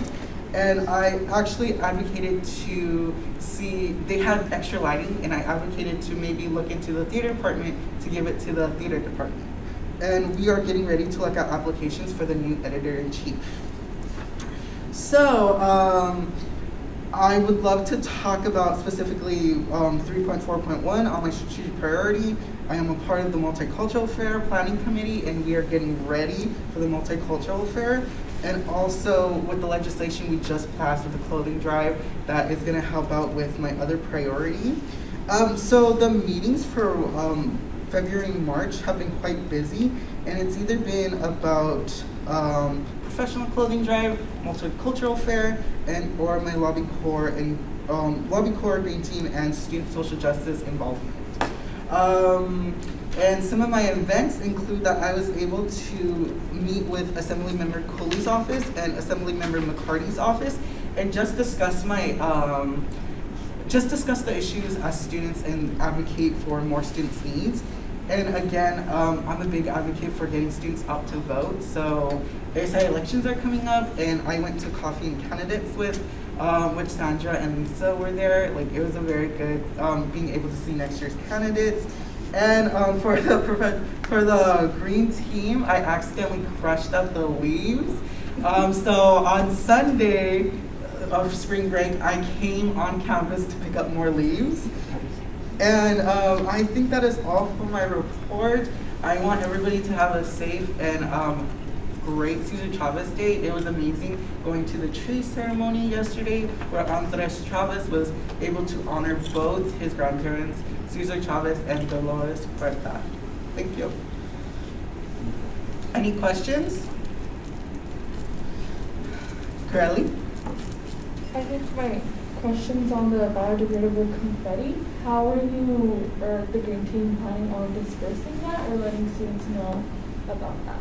So we were planning on dispersing it around close to the time of combination, so maybe a month before. And also, if we are able to fulfill the time frame, it was a lot harder than you think getting all those ready. We wanted to also give a few during the Earth Week. Okay, thank you. Thank you. Are there any more? Samantha? Slight comment, don't use plastic confetti. I've been seeing some on campus and it harms animals because we're close to the river and our water. And our water. It's in the fountain right now. Okay, moving on, we are going to be moving on to the Vice President of Finance, Faith Sotero. If I did this right? Yes, okay. Yeah. I just realized I didn't choose a date. I'm in the month. Anyways, hello Hornets, welcome back from spring break. The break is definitely a need. Let's just finish off the semester strong. In addition, it's currently election season, as Joseph mentioned, and I want to wish every candidate the best of luck, as on April 7th, I will be announcing the election results and subbing in for the president. I hope everyone is staying safe and healthy, and if you are ever curious of the campus resources or financial resources, please feel free to reach out to me or contact me, or visit my office hours. As far as committee updates, the ASI Finance and Budget Committee, we have had all ASI departments present to us their proposed budget, and Mark was able to create a Excel budget sheet of the 2022-2023 fiscal year budget. And in addition, the committee also finalized the ASI Student Employment Grant allocations, as we are doing a $15,000 cap.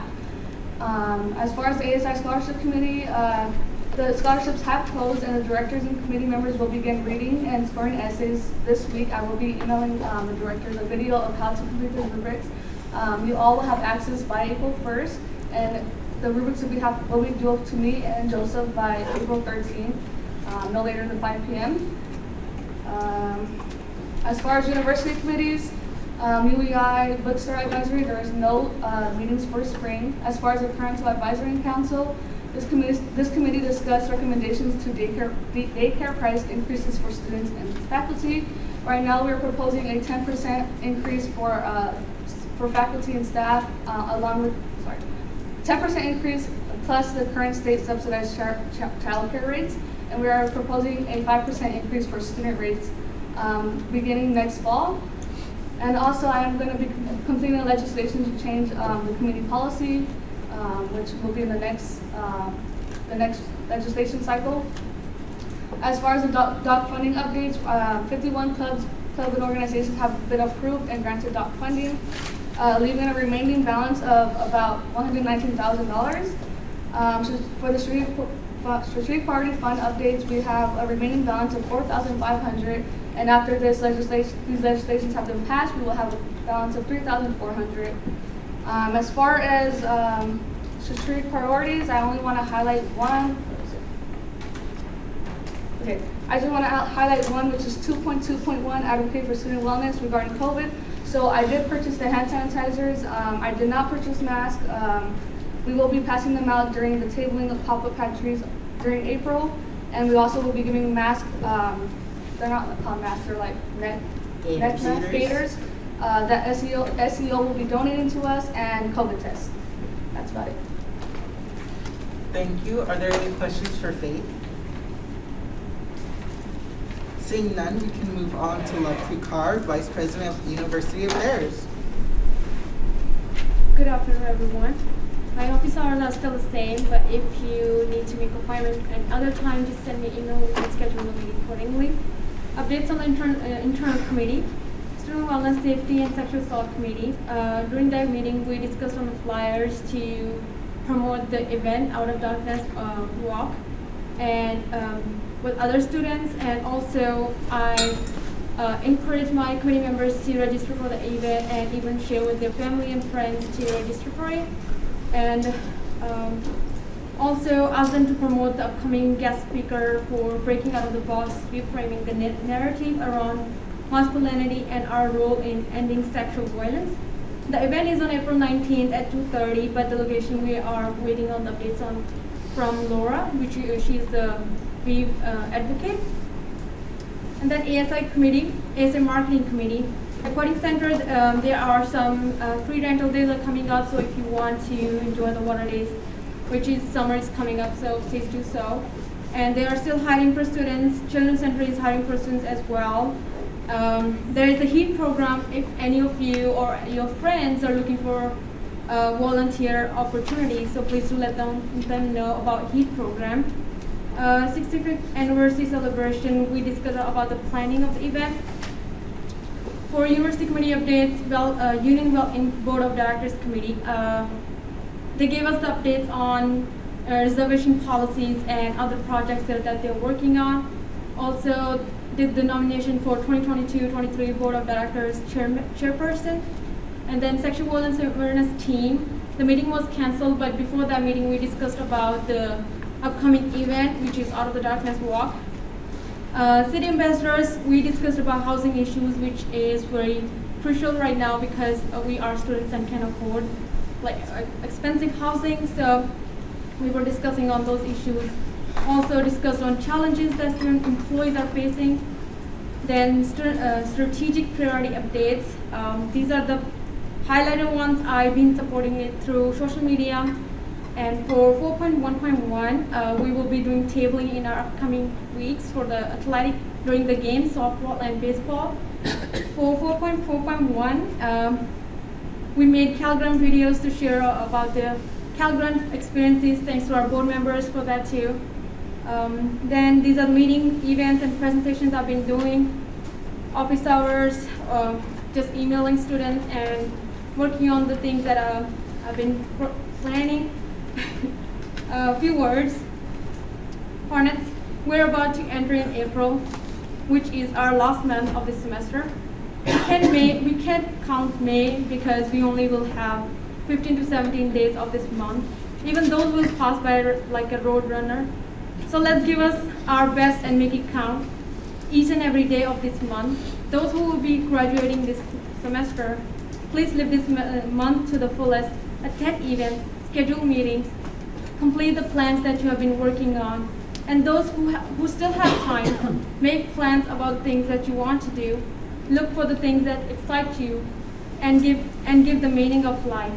However, along with all this, don't forget to take care of yourself. Give yourself time to rest physically and mentally from all the stress and even from the fun. Lastly, just be happy and enjoy the journey called life. Thank you. Are there any questions for Love? Seeing none, we can move on to Sadia Ashraf, Vice President of Academic Affairs. Thank you, Love. Oh, it is late, so it will be 2 minutes. Okay, I'll try to make this quick as possible. So my special note to Hornets, I basically highlighted Peak Adventures because in my past reports I had a student health center. And so I just said, hello Hornets, hope you all had a relaxing spring break. I definitely took advantage of the free time I had. I would like to give a shout out to Peak Adventures here on campus since I decided to go on a spring break trip with them to Moab. It was definitely a lot of fun and I got to meet amazing new people, some even being exchange students. I hope you all get to check out the trips offered through Peak Adventures, and it's a great way to get outdoors and just meet people through this student ASI program. And best of luck with the remaining semester. And so for my internal community updates, for Student Academic Senate, we discussed the syllabus policy, and so with that we discussed how we can have more inclusive language, also including more basic needs resources within the syllabus as well. And we also had Samuel just come in as well to answer student housing questions. And I plan on inviting basically more administrators for the remainder of the semester to bridge the communication divide between the students and the admin. And we'll have our next meeting this Friday, and we'll be discussing future class modalities of this upcoming meeting, and as well as class groups. I don't know if this is working or not. And so we will be having Bill Dicker Henry and Albert Ricks in. And for faculty senate, we discussed absence policy, the bias response tool, which was approved by the Senate, and the pointer interruption policy, which is similar to Robert's Rule of Order for the point of order, but it calls out microaggressions only.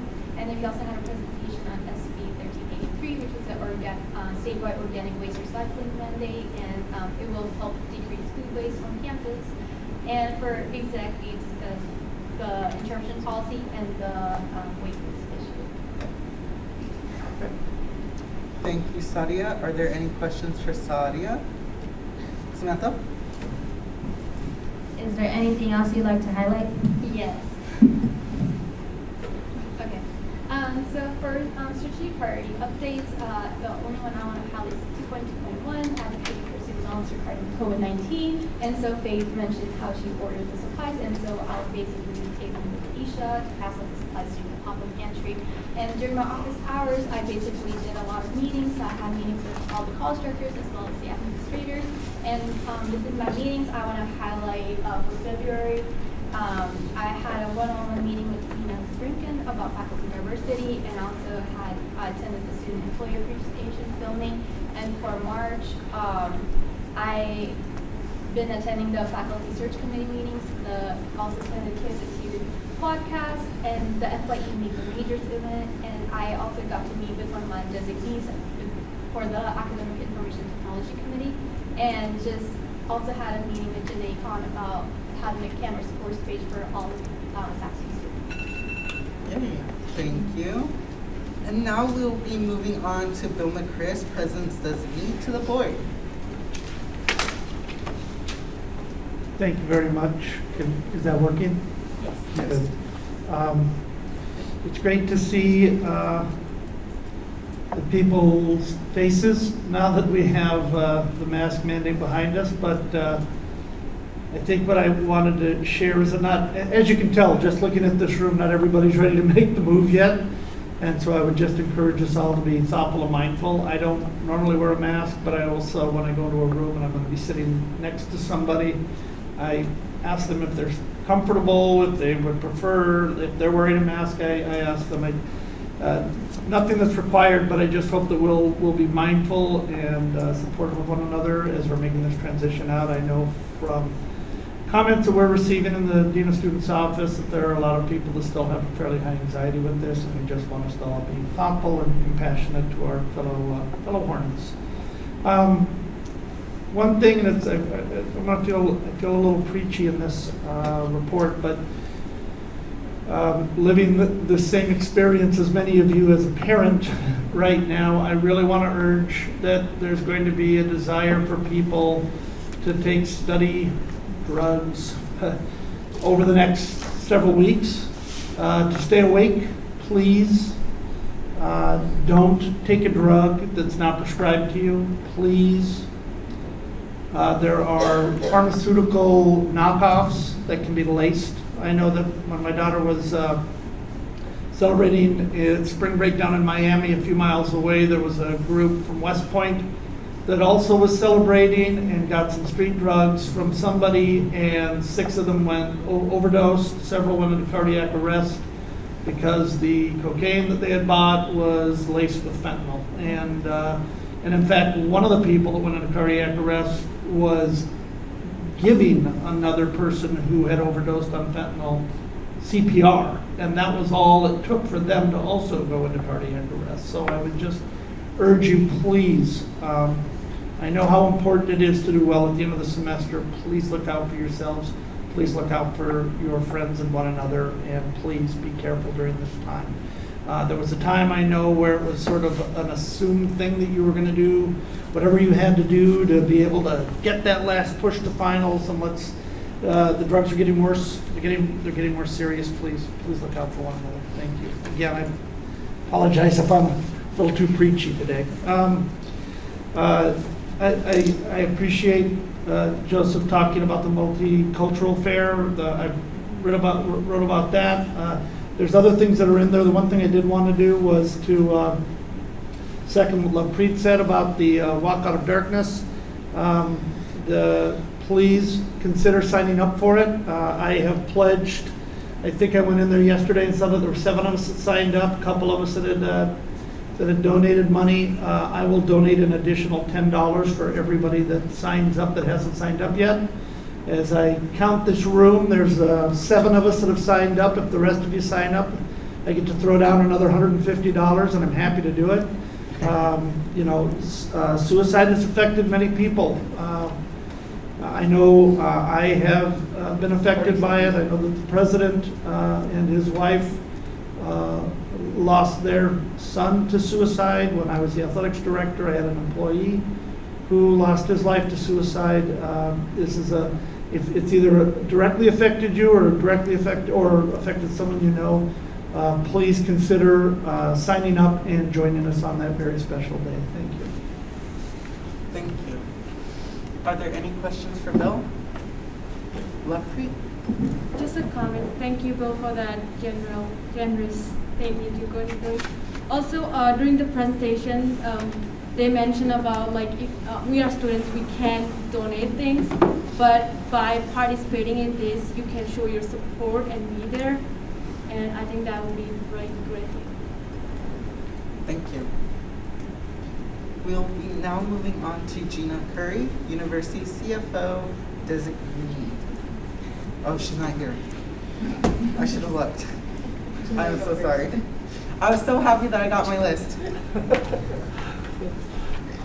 Wait, someone should report. Yes. It can be found online. Her report can be found online. Today's a long day. Now we will be moving on to Sandra Guiardo, Executive Director, who's here. Hi everybody. It was a pretty busy month of March. Just highlighted a lot of things that I did this past month. Trust Advisors Conference on Monday, March 3rd. I went to the downtown, if you can just stay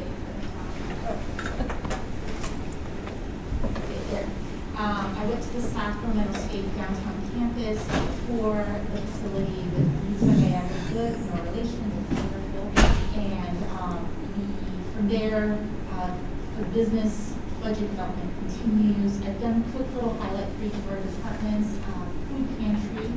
I did a point in time month, February 20th to March 21st, so that you all can see how many we're serving. We're at 1,319. So we are increasing slowly. We're at about 1,000 a month. Now we're at 1,300 a month. And so just give you awareness of the growing need of food security on campus. So we're lucky that we have the state funding to cover, but it's just really good for you as a board to be aware of these numbers. Aquatic Center, huge push right now to hire youth camp instructors. Please, please, please promote that to any of your friends who are looking for a fun summer job. No training necessary. We can certify you for lifeguarding. So you would get free lifeguard certification out of this as well. We've been awarded our V-Ball grant again this year, which is great because we use it half for equipment and half for youth education. I've listed all of the free rental days on my report. So please, if you have it, I've seen it in the past. Pre-COVID especially, we had a lot of clubs who utilize these days to go and make a club trip and club day on our free rental days. And I really do encourage that because it's a fun team build that doesn't cost anything other than just driving out there, carpooling out there. Special events are back at the Aquatic Center. Again, it's jobs, is that we're going to be hosting these following championships and rowing regattas. So the dates are there and our team in the Aquatic Center is full speed ahead planning all of these. These are large events and very fun and very busy for the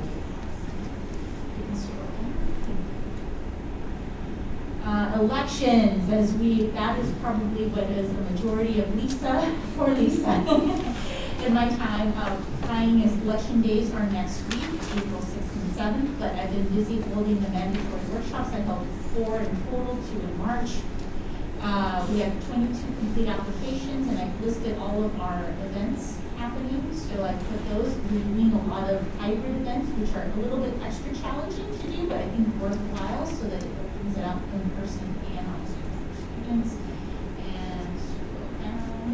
Please vote, April 6th and 7th. And Club Challenge, of course, $500 for the top, $500 for the top voting club. But also $5 ahead for every vote, and you can send it to any club. So please, that's going to be my big push in the next week, is to get people to vote. And that's it. Thank you. Are there any questions for Sandra? Lisa? Sandra, for the students, do you recall how many clubs were registered on the ballot for this year? Oh my goodness, 245? 247 clubs are listed on the Casper Clubs ballot, so that's 247 clubs that can make money. It's the easiest fundraiser in the world. And literally, Mark will transfer the $5 $5 ahead the next day. So it's like you vote the 7th, on the 8th, they can have cash in their club. Thank you. Now we'll be moving on to Mark Montalvo, Director of Finance and Administration. Thank you, Chair. I personally won't be posting that $5. I got a great team that works. So I got to give them credit for all that. Just a couple quick items. The first one has to do with the auditors. They're going to be signing off and recording and sending our taxes to the taxing authority, so that's great. And then the second part of that, there is the spring audit. Spring audit is the first half of our audit, where it's from July 1st to roughly February. So they come in next month, and they'll be looking at all our books, internal controls, and how well we're doing. And then they'll be back in August to finally finish the last couple months of the audit, and they'll be giving a year-end financial report. So if you're bored or not on the board at that time, come on back. And it's a great presentation. So you saw it once, and you'll see it again. Lisa loves it. And then the last part, as our Vice President of Finance mentioned, the audit or the budget. The budget's been started since the end of January. It's been a couple months. Great job by all the departments presenting at the Finance and Budget Committee, and great job by the Finance and Budget Committee. It's mostly student-run committee, as advisors are there. But they spent a lot of time and effort hearing all the departments and asking all the good questions about our budget. It's going to be looking really good, and I think we'll be coming back next week to present it at working board. So we're in a good financial shape. Sure. Thank you. Are there any questions for Mark? Thank you, Mark. Now moving on to Karina Arroyo, CSSA Liaison. In my head, I already got it. Thank you, and it's nice to see everybody. I just wanted to start off with a reminder that my CSSA reports for all the plenaries are on our ASI website. If you want to go ahead and go check those out. But most probably, last week the CSE Board of Trustees actually voted to permanently remove the SAT and ACT scores as admissions requirement. And can you talk into the mic? Oh, yes. And also the California Higher Education Student Summit was March 13th. It was really nice seeing all of you there, or most some of you there. And that was quickly followed by Advocacy Week, which we focused on a couple of talking points. So we did AB 1746, Cabinet Equity Framework. We talked about AB 1655, AB 1641, the College Student Act. And we also focused on the CSE budget request, which was to add $381 million to the CSE budget to ensure adequate funding for shared priorities, as well as a $900 million in one-time dollars payment to fund academic facility projects and infrastructure. And we met with the office of Assemblymember Cooley, Assemblymember McCarty, Assemblymember Kylie, and the office of Senator Richard. So it was a great experience. We had a couple of students speak on their experience regarding these issues. For Lobby Corps, most notably, we took action on and supported SB S641, Cal Fresh for Students Act, on our last meeting, and in our most current meeting, we also voted to support AB 1746, which is Cal Grant Reform Act. As a part of our strategic priorities, 4.41, all board members are required to attend one plenary meeting for at least 3 hours. So here is a list of those who have attended and those who have not. You have 2 more opportunities to attend, April 9 and 10 and May 7th and 8th. So if you plan to attend, please send me an email so that I can look out for you on that day. And if you want to learn more about how the agenda is set up and all of that, so you're not confused during the day. Also, the college involvement and values impacting community, which is specific challenges created by CSSA. I've tallied up all our points and submitted those, and we have a total, Class A has a total of 1,770 points. As a reminder, we have 30 won seconds. twice in the past, Sacramento State. So it'd be really great if we could continue that tradition to win. So yeah, if you want to learn about how to help us get more points, please reach out to me. And that's it for me. Thank you, Karina. Are there any questions? Colton? Just curious, now that universities are starting to phase out from the SAT and ACT, are those tests still being offered to students in high school? Like, what do they still take the SATs? They don't need to in order to apply to college. Yeah. Samantha? To the CSU and the UC. But there's might be private institutions or other institutions out of state, in state, that might still require them. Or, yeah.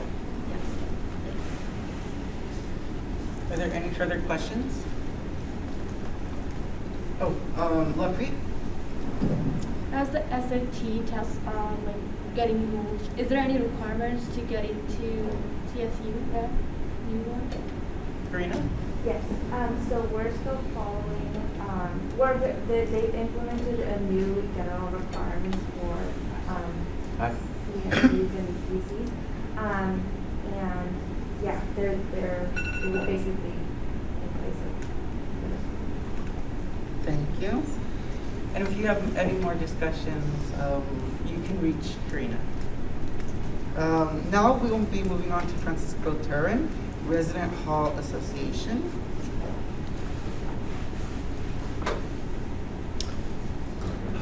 Happy spring, everyone. As the month of March and midterm season concludes, and we set our sights on our last full month of the 2021 to 2022 academic year, now is the perfect time to stop and look at where we are. To all my fellow Hornets, I am proud of all that you have overcome and accomplished this year, at a time whereas we are continuously adjusting to normalcy after an entirely online school year not too long ago. While there is still more time to accomplish a lot, my best word of advice is to keep making the most of the time you are here and always start the day with the goal of concluding it with yourself in a better position than when you wake up. The Residence Hall Association has been working diligently this year to regrow after being heavily impacted by the COVID-19 pandemic. As progress is being made to further engage our plus 2,100 dormitory residents within the community, we are projecting that upon the start of next semester, RHA will be in a comfortable position similar to as it held prior to the pandemic. This April, we will be electing our new executive board for the upcoming academic year and providing them with all the necessary resources, logistics, and pre-coordinated events to ensure a stronger year and more for residents to look forward to. So I will keep you all posted on what happens next. From yours truly, Francisco. And a little bit more on the RHA. So throughout the month of March, RHA has seen the full admission of additional members among its hall councils, including the American River Courtyard, the Hornet Commons, Jenkins, Riverview, Sierra, and Sutter. And not only has our Spring 22 membership increased, but so has the overall participation and morality among the councils, leading to more innovative ideas for events, even more thoughtful collaborations with their resident advisors, and interest for advocacy on behalf of the residents. Our events are now being planned at a quicker frequency with more input for each proposal than seen during the fall 2021 semester. And the councils have recently unanimously voted on a call for an RHA collaboration with ASI for a talent show around the end of September 2022. The next steps for RHA are to plan out the months of April and May for our residents while heavily advertising our elections for a new executive board set for April 19th, followed by a thorough transition period for newly elected members to adopt and begin acting on goals set for the incoming year. In terms of committee updates, for the Housing, Marketing, and Web Committee, we have recently decided on final cover designs for pamphlets to be passed among the residents, so that way that they know what kind of resources are available to them within the halls and the campus itself. For university committee updates, Faculty Senate, the meetings of March 3rd and March 17th have seen thorough debate on the amending of Senate rules. The former will be given a presentation by Waste and Substantiability Coordinator Laura Gonzalez Ospina on California Assembly Bill SB 1383. This session would also include a presentation by Chief of Police Chet Madison Jr. on upcoming training drills throughout Sac State. The latter would see a presentation by Mary Lee Vance on changes towards the University Disability Advocacy Committee, and a presentation from Dr. Ed Wills on the change of University Registrar leadership. Next, there haven't been too many stand-up meetings that I've attended for 30 seconds. The month of March in terms of ASI meetings. It's been largely ASI Working Board and ASI Board sessions, along with coffee and candidates. We've been holding our weekly general board meetings, followed by my one-on-one meetings with my advisor. And we helped put together Arbor Day, along with another event of our own. And additional events I've been attending alongside Housing Marketing Web Committee and Faculty Senate would include Circle K International, the Student Economic Association, and GradFest. Thank you. Are there any questions for Francisco? Moving on, and that was Francisco's first board report. Now we'll be moving on to Rob Reyes, Director of IE Learning. Okay. What is IE? Oh, Inclusive X. Greeting Hornets, I hope that you had a relaxing, rejuvenating spring break. It's always amazing how quickly the spring term seems to pass. As you continue your journey of continuous improvement, remember that no endeavor happens in isolation. As a member of the campus community, you have access to resources and supports that not only include what the university has to offer, you also have each other. Many of you are experiencing similar successes and challenges as you enter the last push for this academic year. Whether you are preparing for midterms, developing assignments, or gearing up for graduation, there are others all around you that may be able to offer support, guidance, and encouragement. Whether it be friendship, mentorship, or advice, all you need to do is reach out and share your experiences with the folks you see every day. In doing so, what you may find is others who have either been where you are before or who happen to be figuring it out alongside you. And that is what's so incredible about being a Hornet. To leverage your communities of practice, remember to speak up, ask questions, and check in with each other consistently. We're all here for the same purpose, which is to grow into the best versions of ourselves. That takes partnership as much as it does persistence. So, maximize each opportunity and continue working together to achieve your fullest potential. Like wildflowers, you must allow yourselves to grow in all the places people thought you never would. You'll have to scroll for me because I can't see it. Yeah. Let's see. Oh, we're looking at a staff appreciation sort of format for the entire campus. I'm working with partners across several sort of areas to really think about what it looks like to appreciate staff beyond food or treats, right? Like real appreciation, including things like flexible schedules and working from home, maybe coupons for a half day off, dependent. Things that we've been researching and looking at, empirical studies to see what works best. The Green and Gold Speaker Series is coming back on April 11th, which is in a Monday, not next Monday, but the Monday after. It's LGBTQ focused. I have asked one of our board members to come and read the land acknowledgement. I hope you'll all come. It's virtual, so just, register. It's free. I attended the Administrative Council meeting on March 16th, and what they're doing is looking at all university policies and either revamping, getting rid of, or making them more inclusive. And there's about 300 policies, which I believe are far too many for a university. So they're going to start looking very deeply at that, and IE is there to support that work. I also attended the State Hornet Publication Board, but I think Joseph covered that. So my strategic priorities are that I'm currently looking at all the courses on LinkedIn Learning that are offered to staff and faculty at the moment. I believe there are 280 of them, and I have taken a long time to read them, look at them, and then put them into an organized, sort of various organized learning pathways for faculty and staff to sort of align on DEI, justice, belonging, and anti-racism concepts, and also to create specific pathways dependent on your role and responsibilities on campus. So there will turn into certificate programs that can be put into faculty and staff evaluation files and sort of talked about during their evaluation cycles. The other thing I'm super excited about, but I only have, 15 seconds, so I probably won't talk about it. Thank you very much. Yeah. Are there any questions, Sandra? I can give you a minute. Oh, thank you. Okay. So I've been working with the Chancellor's Office in Learning and Development and also with a few of the diversity officers across the system. They want to create an inclusiveness competency framework. They have other competencies that folks who are employed here sort of have to be evaluated against in terms of how they're doing their work. This is one on inclusiveness. I basically created the entire document. It's a rubric that really flows across a continuum of development from resistance to institutional champions. And they're now in the process of reviewing it to provide me feedback. If it gets approved, it will be what everyone at every institution will use to sort of mark their growth. And I'm just super excited. I'm proud of that. So why don't you check? Thanks. Thank you, Rob. And it was also, yes, and it was also Rob's first board report. Thank you.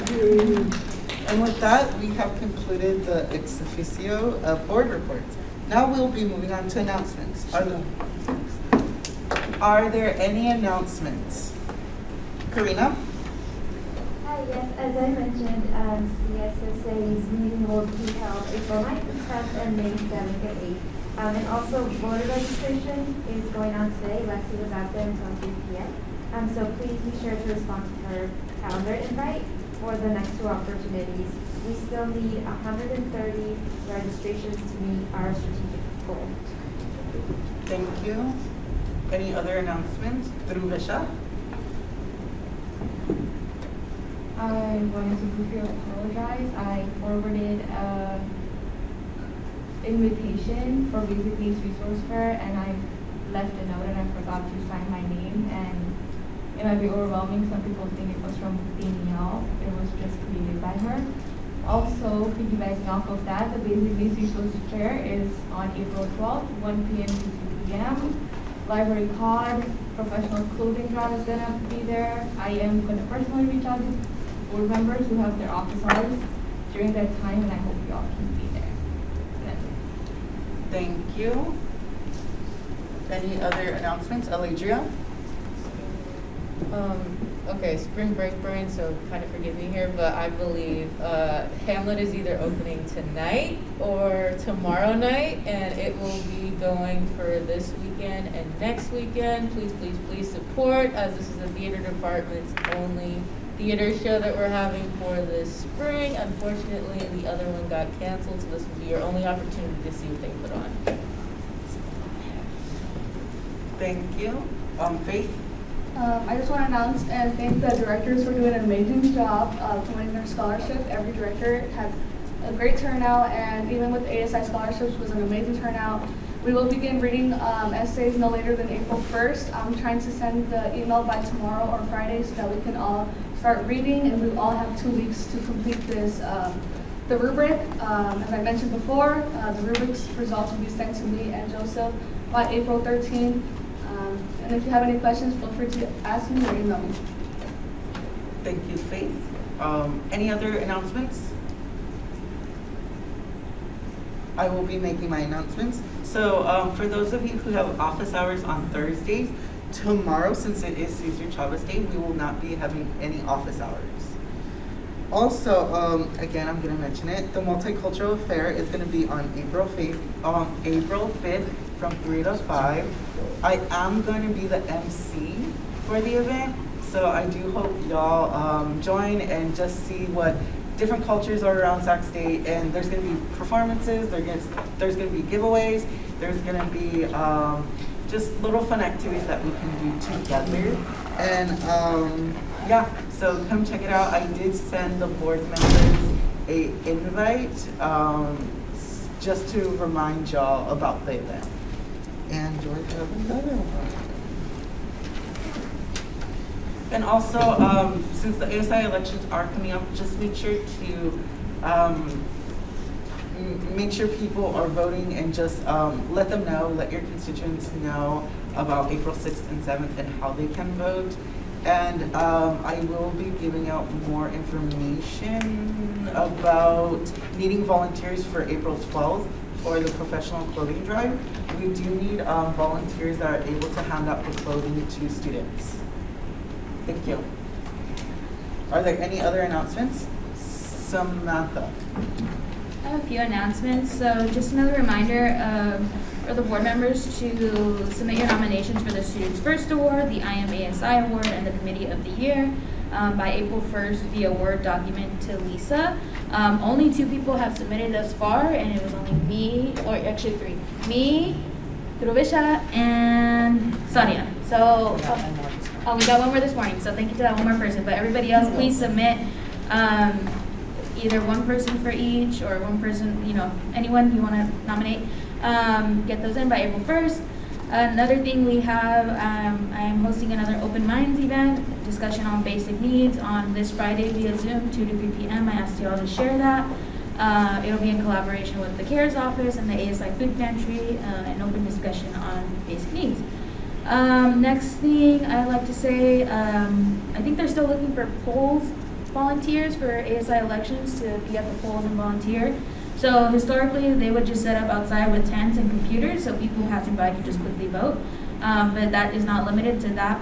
You can vote on your phone easily, but just to catch those lingering students. So tell students to volunteer.